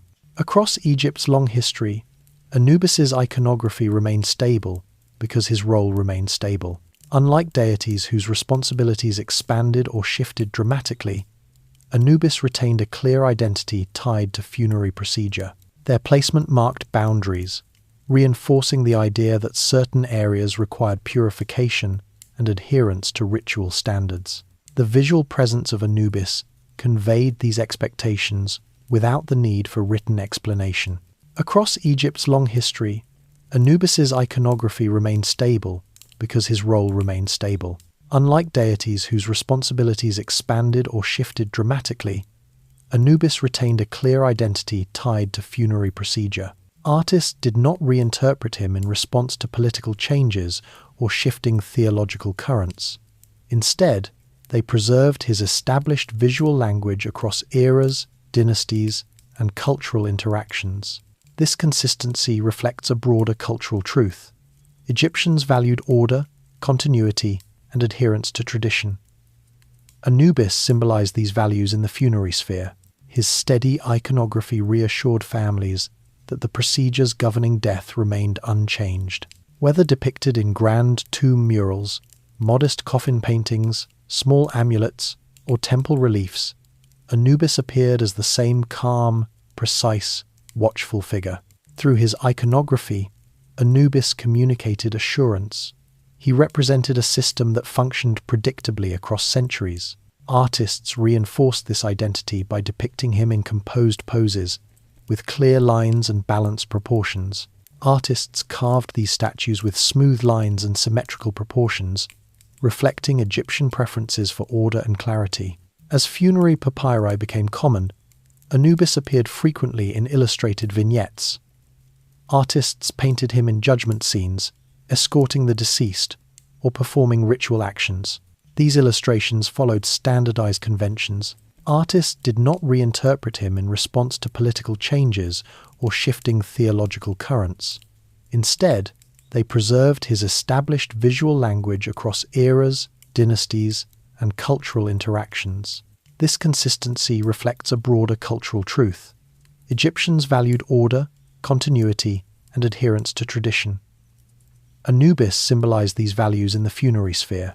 His steady iconography reassured families that the procedures governing death remained unchanged. Artists did not reinterpret him in response to political changes or shifting theological currents.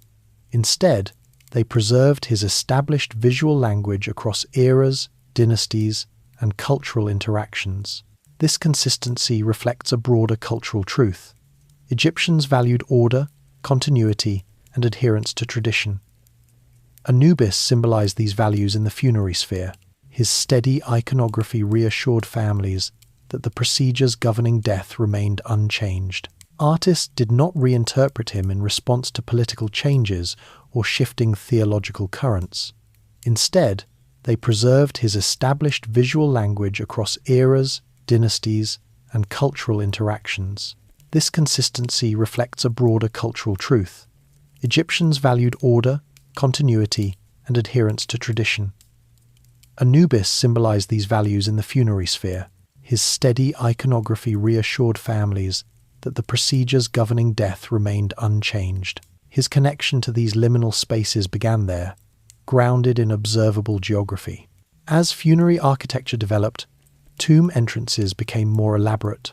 Mastabas incorporated false doors, offering tables, and serdab windows, architectural features that functioned as symbolic thresholds, allowing communication between living and dead. Anubis's image often appeared carved into lintels or painted beside offering tables. His placement indicated that the threshold was not merely decorative, it was functional. It required oversight. Families who approached these thresholds approached them under his watch.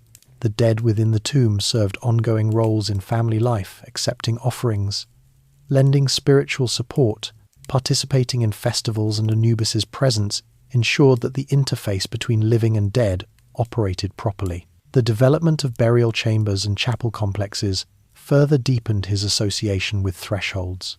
In many tombs, artists placed Anubis at corridor transitions or at the moment where the mummy moved from public ritual space to the sealed inner chamber. The positioning of his image reflected procedural sequence. Moving the body from one stage to another demanded ritual purification, recitation, and verification. Anubis symbolized that these steps aligned with recognized expectations. The opening of the mouth ceremony, performed before the mummy was placed in the tomb, involved actions that repeatedly crossed symbolic thresholds. Priests touched the mummy's mouth with tools that represented the ability to speak, breathe, and function in the afterlife. These gestures marked the shift from inert body to ritually capable entity. Anubis's presence in these scenes, either as a standing deity or symbolized by a jackal mask worn by the officiant, affirmed that the transition was legitimate. His involvement underscored the principle that rituals affecting status change required oversight from a figure representing procedural correctness. The threshold concept expanded beyond physical spaces into administrative procedures. Embalming sequences unfolded through a series of defined stages, each requiring verification before the next began. Purification preceded evisceration. Drying preceded wrapping. Wrapping preceded placement in the coffin. Each of these boundaries marked a point where the status of the body shifted. Anubis's association with embalming emphasized that these boundaries required proper handling. Anubis's involvement in many of these spells linked his identity with the navigation of these boundaries. His presence did not necessarily indicate that he controlled these gates, but that he verified readiness or correctness before the deceased advanced. The heart-weighing ceremony represented one of the most important thresholds. Passing the judgment hall marked the shift from one state of the afterlife to another. Anubis evaluated the measurement. He ensured that the outcome reflected truth. His placement indicated that the threshold was not merely decorative, it was functional. It required oversight. Families who approached these thresholds approached them under his watch. The dead within the tomb served ongoing roles in family life, accepting offerings, lending spiritual support, participating in festivals, and Anubis's presence ensured that the interface between living and dead operated properly. Anubis, painted in the doorway or near the transition, marked the boundary between ritual preparation and the symbolic world of the afterlife. His role was not dramatic. He did not intervene in the narrative. Instead, his presence signaled that the transition followed recognized norms. The Valley of the Kings amplified this motif. Many royal tombs included statues of Anubis placed at niche entrances or near the burial chamber. These statues often adopted the fully animal form, a crouching jackal atop a shrine. Their placement communicated vigilance. The threshold to the inner tomb required a guardian who symbolized procedural correctness. Workers who prepared these tombs understood the symbolic importance of these placements. They followed architectural plans that integrated Anubis at key transitions, reinforcing the stability of the royal burial sequence. Moving a body from one tomb to another constituted a major boundary crossing. The inclusion of Anubis anchored these transitions within the established funerary framework. Thresholds extended beyond tomb architecture. They appeared in religious festivals and processions. During Osiris festivals at Abydos, participants reenacted the god's death and resurrection. The procession moved through designated stations that marked shifts in ritual focus. Whether depicted in grand tomb murals, modest coffin paintings, small amulets, or temple reliefs, Anubis appeared as the same calm, precise, watchful figure. Through his iconography, Anubis communicated assurance. He represented a system that functioned predictably across centuries. Artists reinforced this identity by depicting him in composed poses, with clear lines and balanced proportions. This shift from private space to ritual space demanded actions governed by Anubis's domain. Families bathed the body, wrapped it temporarily, and invoked Anubis before handing it to embalmers. This preliminary threshold crossing belonged not only to ritual specialists but to ordinary people. Anubis's presence symbolically reassured families that their actions aligned with established norms. Even in administrative documents, thresholds appear implicitly. Priests of Anubis assumed roles at several points. Their participation signaled moments where the ritual narrative crossed from one phase to another, from lamentation to restoration, from preparation to resurrection. Anubis's presence maintained procedural continuity. Household rituals also reflected his threshold identity. When a family member died, the household held a period of mourning before the body moved to the embalming house. The psychological dimension of thresholds reveals why Anubis's identity endured. Egyptians viewed death not as a rupture, but as a structured passage. Every stage required proper handling. The presence of Anubis provided the assurance that each stage would unfold correctly. Whether a family prepared a simple burial or a king completed a multi-year tomb construction, Anubis symbolized the stability of the process. Priests of Anubis assumed roles at several points. Their participation signaled moments where the ritual narrative crossed from one phase to another, from lamentation to restoration, from preparation to resurrection. Anubis's presence maintained procedural continuity. Household rituals also reflected his threshold identity. When a family member died, the household held a period of mourning before the body moved to the embalming house. Anubis often held a caduceus or interpreted afterlife inscriptions. Yet even in syncretic representations, the Egyptian conceptual core remained intact. Anubis oversaw thresholds. In Roman Egypt, funerary portraits on coffins or mummy wrappings occasionally incorporated symbols associated with Anubis. These symbols often appeared near the chin or along the edges of the wrappings. His identity alleviated uncertainty by anchoring transitions in predictable procedure. As Egypt encountered foreign cultures, the threshold motif adapted but remained coherent. Greek and Roman interpretations of Anubis recognized him as a figure who guided souls or protected boundaries, roles equivalent to those held by Hermes or other psychopompic deities. This led to the development of Anubis, a syncretic figure who appeared in magical papyri, amulets, and domestic art. This shift from private space to ritual space demanded actions governed by Anubis's domain. Families bathed the body, wrapped it temporarily, and invoked Anubis before handing it to embalmers. This preliminary threshold crossing belonged not only to ritual specialists but to ordinary people. Anubis's presence symbolically reassured families that their actions aligned with established norms. Even in administrative documents, thresholds appear implicitly. Hathor, Isis, Nephthys, and others gained prominence in specific contexts. Yet Anubis continued to occupy the same space. His responsibilities supported the foundation of funerary practice. His involvement at thresholds represented the continuity that allowed Egyptian religion to evolve without losing its coherence. The image of Anubis, positioned at a tomb entrance, adjusting the scale in the judgment hall, or standing over the embalming table, captures the essence of his identity. A figure whose authority derived not from symbolic power or mythic grandeur, but from procedural reliability. Egyptians relied on this reliability for more than 3,000 years. They trusted that Anubis would safeguard every boundary they had to cross. His presence assured them that death was not disorder but transition, one that followed established rules and led to a structured continuation of life. Through thresholds geographic, ritual, and conceptual, Anubis remained the guardian of accurate passage. His role allowed the living to confront death with confidence in the system that governed it. And in this consistency, he became one of the most enduring symbols of order in the entire Egyptian worldview. The living and the dead. The relationship between the living and the dead formed one of the defining structures of ancient Egyptian society. This connection shaped family traditions, legal rights, ritual obligations, property distribution, and community interactions. Egyptians did not conceptualize death as a complete separation, but as a reorganization of duties. The dead continued to participate in the world of the living through offerings, festivals, and spiritual influence. The living, in turn, maintained obligations that supported their deceased relatives.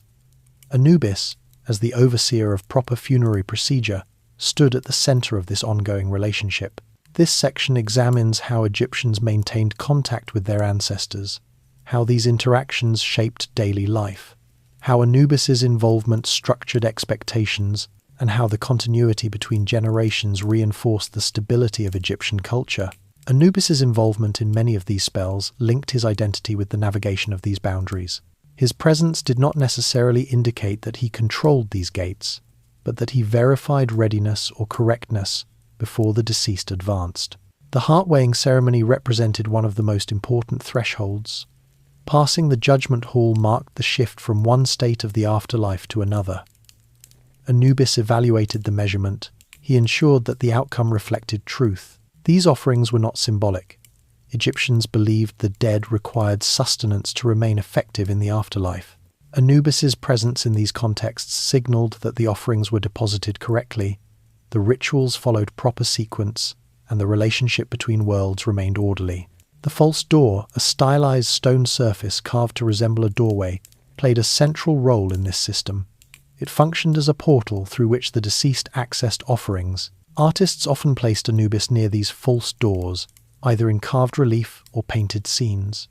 His inclusion emphasized that movement between the living world and the afterlife followed established norms. Families approaching the tomb understood that Anubis oversaw the exchange. The architectural and artistic placement of his image reinforced the structured nature of interaction. Letters to the dead offer direct evidence of this ongoing relationship. Egyptians wrote these letters on papyrus, pottery sherds, linen, or small stelae. The letters requested assistance with family disputes, illness, unfulfilled vows, or misfortunes. Writers often explained that they had performed proper burial rites or had brought offerings to the tomb. These acts established the legitimacy of their requests. Some letters invoked Anubis indirectly by referencing correct procedures. The assumption was clear. Only when proper rituals were observed could the deceased respond effectively. Anubis, as the guarantor of those procedures, played a silent but essential role. Household rituals extended this interaction. Families maintained small altars or shrines where they communicated with ancestors. These spaces sometimes included figurines or symbols connected to Anubis, especially when the family experienced illness or uncertainty. They cleaned tomb surfaces, offered food and drink, read prayers aloud, and spent extended time in the presence of the deceased. Anubis appeared in festival iconography on stelae, coffins, and offering tables used during these events. His presence indicated that the festival activities aligned with established funerary norms. These gatherings reinforced community identity, linking families across generations. This relationship was not merely symbolic. It influenced legal and economic decisions. Tomb ownership passed through families, and maintaining the tomb reflected one's responsibility to ancestors. Legal documents recorded obligations to repair tombs or provide offerings. In some cases, failure to uphold these duties resulted in disputes resolved by local administrators. The presence of Anubis in tomb inscriptions and administrative records underscored the importance of maintaining proper funerary conduct. His identity reinforced the legitimacy of these obligations across time. Ancestral interaction also affected cultural memory. Families preserved stories of ancestors, including their virtues, accomplishments, or misfortunes. Tomb autobiographies recorded these details, providing written memory for future generations. These inscriptions frequently referenced Anubis to indicate that the deceased had been prepared correctly and that their burial met established standards. This connection between personal legacy and proper burial reinforced the value placed on order and continuity. Priests played an essential role in mediating interactions between living and dead. Priests associated with Anubis, Osiris, Hathor, or local deities performed daily rituals in tombs and chapels. They recited offering formulas, cleaned altars, and maintained ritual equipment. Families paid priests to perform these duties, ensuring that their ancestors received consistent care. The involvement of Anubis's priesthood reinforced procedural correctness. Their presence offered reassurance that offerings reached the deceased in the intended manner. In rural areas, tombs often functioned as local shrines. People visited them for reasons unrelated to family ties. They sought protection, advice, or relief from misfortune. These visits reflected a broader belief that the dead possessed knowledge and influence that extended beyond familial lines. Anubis's association with correct procedure made him relevant in these contexts. Visitors believed that his oversight ensured safe and respectable interaction with the dead. Economic factors shaped the relationship between living and dead as well. Funerary endowments, land, goods, or income, set aside to support tomb rituals, formed a key part of estate planning. Families allocated resources to ensure long-term maintenance of tombs. Priests managed these endowments, recorded income, and performed rituals accordingly. The existence of these endowments reinforced the expectation that the relationship between living and dead remained active indefinitely. Anubis's presence in tomb inscriptions and offerings symbolized the administrative accuracy required to sustain this arrangement. The relationship between living and dead gained further complexity in later periods. During the Middle Kingdom, tomb architecture incorporated multiple offering locations. This reflected the increasing role of non-elite individuals in maintaining funerary practices. Anubis appeared across these structures as a reminder that funerary obligations applied universally. His presence indicated stability, regardless of social position. During the New Kingdom, the growth of personal piety expanded the ways families interacted with ancestors. People placed votive stelae in temples, asking for blessings or guidance. These stelae sometimes included depictions of Anubis standing beside the deceased or overseeing offerings. The inclusion of Anubis reinforced the belief that divine oversight supported ancestral communication. As Egypt encountered foreign cultures during the late and Greco-Roman periods, the relationship between living and dead adapted accordingly. Foreign residents in Egypt adopted local funerary customs. They built tombs resembling Egyptian structures, employed mummification, and used funerary texts. Anubis appeared in these contexts, showing that his role extended across cultural boundaries. Even non-Egyptians living in Egypt followed the procedural norms associated with his identity, reflecting the universal appeal of stability and order. The psychological dimension of this relationship reveals why Anubis remained essential. Death posed uncertainties, but Egyptians approached it through structure. They created procedures that transformed uncertainty into predictability. Anubis symbolized those procedures.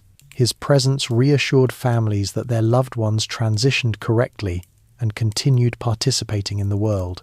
This reassurance shaped daily life, influencing decisions about burial, ritual timing, and economic planning. The living also maintained contact through symbols of protection placed in homes or worn on the body. Amulets depicting Anubis or related symbols reminded individuals of their connection to ancestors. They served as protective devices and as markers of adherence to established norms. Wearing an Anubis amulet signaled recognition of the responsibilities associated with burial and remembrance. The interaction between living and dead extended into judicial contexts. Individuals sometimes appealed to the dead when they felt wronged. In these appeals, they invoked the moral system associated with the afterlife. Anubis's role in weighing the heart underscored the expectation that truth and correctness governed not only the afterlife, but daily life as well. His presence in these contexts reinforced ethical behavior and the social values that shaped community interactions. In every domain where the living encountered the dead ritual, legal, economic, social, Anubis provided stability. He did not govern the afterlife, nor did he act as a mediator between worlds.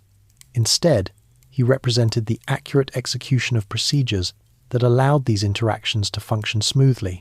His role supported the structure that maintained continuity between living and dead. The endurance of this relationship across thousands of years reflects the cultural foundation of Egyptian civilization. Egyptians valued continuity, order, and proper conduct. These values shaped their understanding of life, death, and the spaces between. Anubis symbolized these values in the funerary sphere. His identity remained consistent because the need for procedural accuracy remained constant. Egyptians continued to maintain contact with their ancestors because they believed these relationships shaped the stability of their communities. Anubis ensured that these interactions followed the correct sequence. In this structured relationship, the dead were not absent, but present in new ways. They lived through offerings, rituals, festivals, and memory. Their presence shaped family identity, social behavior, and community cohesion. Anubis stood at the center of this continuity, providing the foundation upon which the living and dead interacted. His presence made the system legible, reliable, and secure. Through this enduring relationship, Egypt maintained a civilization defined by stability across generations. Anubis's role in supporting this stability underscores why he remained one of the most important and enduring deities in Egyptian religious life. Anubis across eras. Across the full expanse of Egyptian history spanning early prehistoric burials, the Pyramid Age, Middle Kingdom reunification, the imperial might of the New Kingdom, the political fragmentation of the late period, and the cultural blending of the Greco-Roman world, Anubis remained one of the most stable, clearly defined deities in the entire pantheon. While other gods rose or fell in prominence, absorbed new identities, or reshaped their mythological roles, Anubis remained fundamentally consistent. His responsibilities, imagery, and functional importance stayed anchored to the most essential component of Egyptian civilization: the proper preparation of the dead and the reliable passage from one world to the next.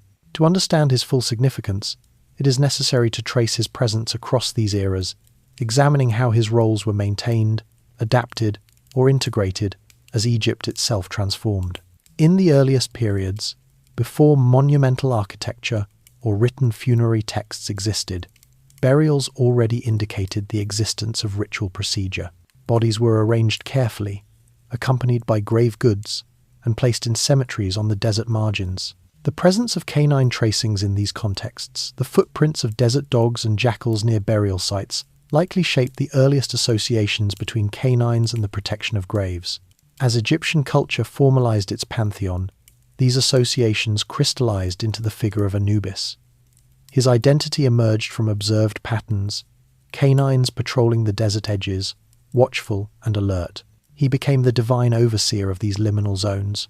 The earliest inscriptions confirm this role, linking Anubis to the necropolis and to the purification and wrapping of the deceased.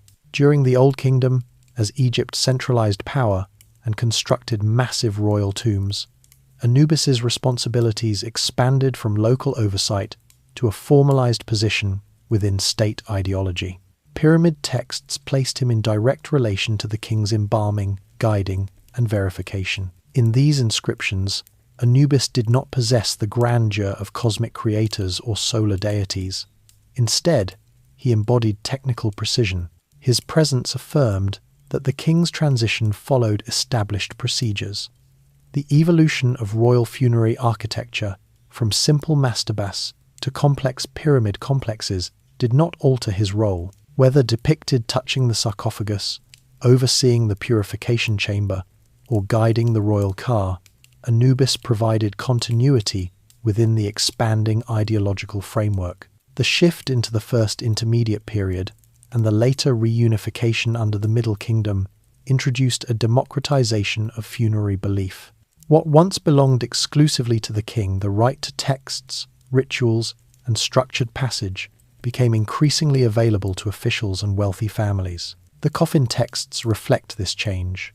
They extended concepts of afterlife navigation, gate passing, and moral verification to non-royal individuals. Anubis's presence within these texts reasserted his central role. He checked the correctness of procedure, confirmed the readiness of the deceased, and remained associated with embalming as a technical and ritualized craft. This period also witnessed the rise of Osiris as ruler of the dead. Rather than diminishing Anubis, this development clarified the division of labor. Anubis prepared, Osiris judged, and together they structured the afterlife's procedural and administrative order. The Middle Kingdom's administrative innovations influenced funerary practice. A stronger bureaucracy, more specialized priesthoods, and the expansion of scribal culture created standardized expectations for burial. Anubis aligned naturally with these changes, symbolizing order and the controlled progression of ritual steps. His image appeared in tombs, coffins, and chapels as a sign that the deceased adhered to recognized norms. His presence in both elite and non-elite contexts highlighted his broad relevance. The New Kingdom brought further innovation. Expansion into Nubia and the Levant altered Egypt's economic resources and religious environment. Temples grew in scale and wealth.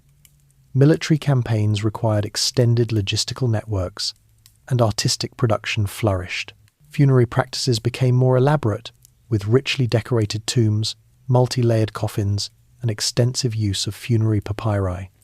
Yet Anubis remained anchored to his procedural role. In Theban tombs, he appeared stabilizing the mummy, adjusting the judgment scale, or guarding thresholds. His calm, deliberate poses contrasted with the dynamic cosmological scenes depicting Ra's nightly journey or Osiris's resurrection. Artists positioned Anubis at moments of transition, reinforcing his identity as guardian of boundaries. The Valley of the Kings demonstrated this clearly.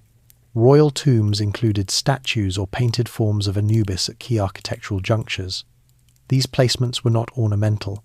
They indicated structural meaning. The transition from corridor to ritual chamber, from ritual chamber to burial chamber, represented a progression through stages of preparation. Anubis's presence offered reassurance that each stage aligned with long-standing norms. Even as tomb art grew more cosmological, describing the sun god's interaction with underworld realms, the figure of Anubis maintained the same symbolic function. verifying correctness, guarding boundaries, and supporting the technical aspects of burial. The Amarna period briefly disrupted Egypt's religious landscape, redirecting emphasis toward Aten. Yet even in this unusual era, mummification did not cease. Ritual necessity outweighed theological experimentation. Priests continued to preserve bodies using methods associated with Anubis, demonstrating that procedural roles persisted even when state ideology shifted.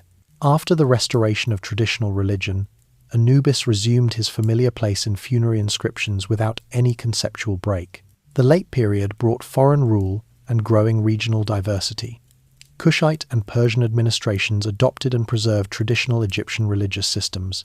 Funerary workshops continued to operate, often with increased diversity in materials and techniques. Anubis appeared across a wide range of objects: bronze statuettes, stone stelae, wooden coffin panels, faience amulets, and canopic chests. Despite political fragmentation, his iconography remained unchanged. He reclined atop shrines, stood watchfully with staff in hand, or leaned gently over the mummy. His stability contrasted with the instability of Egypt's political landscape, reinforcing his cultural role as guarantor of continuity. The arrival of the Greeks under the Ptolemies introduced new artistic styles and interpretive frameworks. Greek observers identified Anubis with Hermes, leading to the syncretic figure Hermanubis. Yet this blending reflected Greek interpretation rather than Egyptian transformation. Egyptians continued to depict Anubis according to established forms. In temple reliefs, funerary papyri, sarcophagi, and small votive objects, Anubis maintained his original identity: guardian of embalming, overseer of procedural accuracy, and protector of thresholds. The syncretic images, though interesting, did not replace traditional iconography within Egyptian contexts. Instead, they functioned as cultural bridges, enabling Greek residents to engage with Egyptian funerary systems. During the Roman era, Anubis's presence expanded in new artistic forms. Mummy portraits painted on wooden panels and attached to Roman-style mummies occasionally included symbols associated with Anubis near the edges or backgrounds. Though Roman artistic conventions differed significantly from Egyptian models, the inclusion of Anubis's imagery indicated that Egyptians continued to rely on traditional funerary expectations. Even as portraiture adopted naturalistic styles, the ritual framework surrounding death remained Egyptian. Anubis symbolized that framework. Throughout all these eras, the technical craft of embalming remained consistent. Natron, resins, linens, amulets, and ritual gestures formed a stable sequence of actions. Manuals or lists used by embalmers codified these procedures. Anubis's name or imagery frequently appeared on tools, jars, or workspaces, reinforcing his symbolic oversight. Even when embalming houses changed in scale or architectural design, their function remained anchored in the system Anubis represented. His presence also shaped legal and economic structures surrounding burial.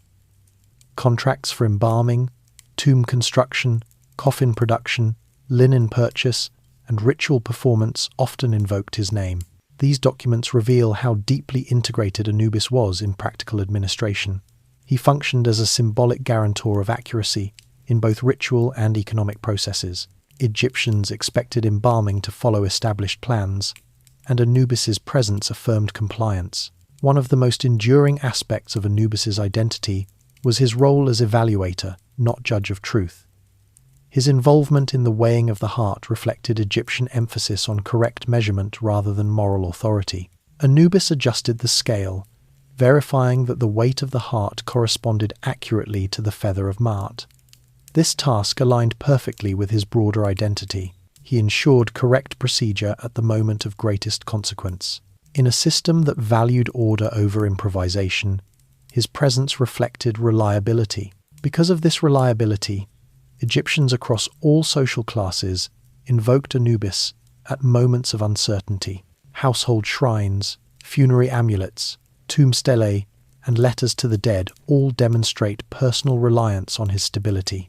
For ordinary families, Anubis represented reassurance that the transition from life to death would occur within a coherent system. For the elite, he He represented legitimacy in burial, inheritance, and tomb maintenance. This universality set him apart from many other deities whose worship varied across regions, professions, or dynasties. In later periods, even as Egypt integrated with global Mediterranean cultures, Anubis retained cultural authority. Roman administrators overseeing Egyptian provinces often respected local funerary practices. Inscriptions from the era reference Anubis in contexts involving legal recognition of burial sites. His presence provided continuity through periods of foreign rule, assimilation, and economic change. Anubis's endurance across eras reflects the durability of Egyptian funerary ideology. Egyptians maintained an extraordinarily stable conceptual system surrounding death. Unlike other ancient cultures whose beliefs fluctuated dramatically, Egypt preserved its funerary expectations across thousands of years. Anubis symbolized the administrative, technical, and ritual components of that stability. Ultimately, Anubis endured because his function was essential. Civilizations can alter their gods of kingship, war, fertility, or creation, but they cannot discard the need for structured transition into death. Anubis served that need. He represented the technical precision of embalming, the procedural accuracy of ritual, the stability of thresholds, and the reliability of afterlife transition. His imagery, responsibilities, and presence persisted because Egyptians depended on the system he embodied. Across dynasties, invasions, reforms, collapses, restorations, and cultural integrations, Anubis remained the guardian who ensured that the most important passage in human existence unfolded according to the principles of order that shaped Egyptian civilization. His identity anchored the relationship between the living and the dead, between ritual and administration, between past and present. His constancy reveals what the Egyptians valued above all else: continuity, correctness, and structured transition. His story, traced across eras, demonstrates that he was not simply a funerary god, but a symbol of the system itself, a system that endured as long as Egypt endured.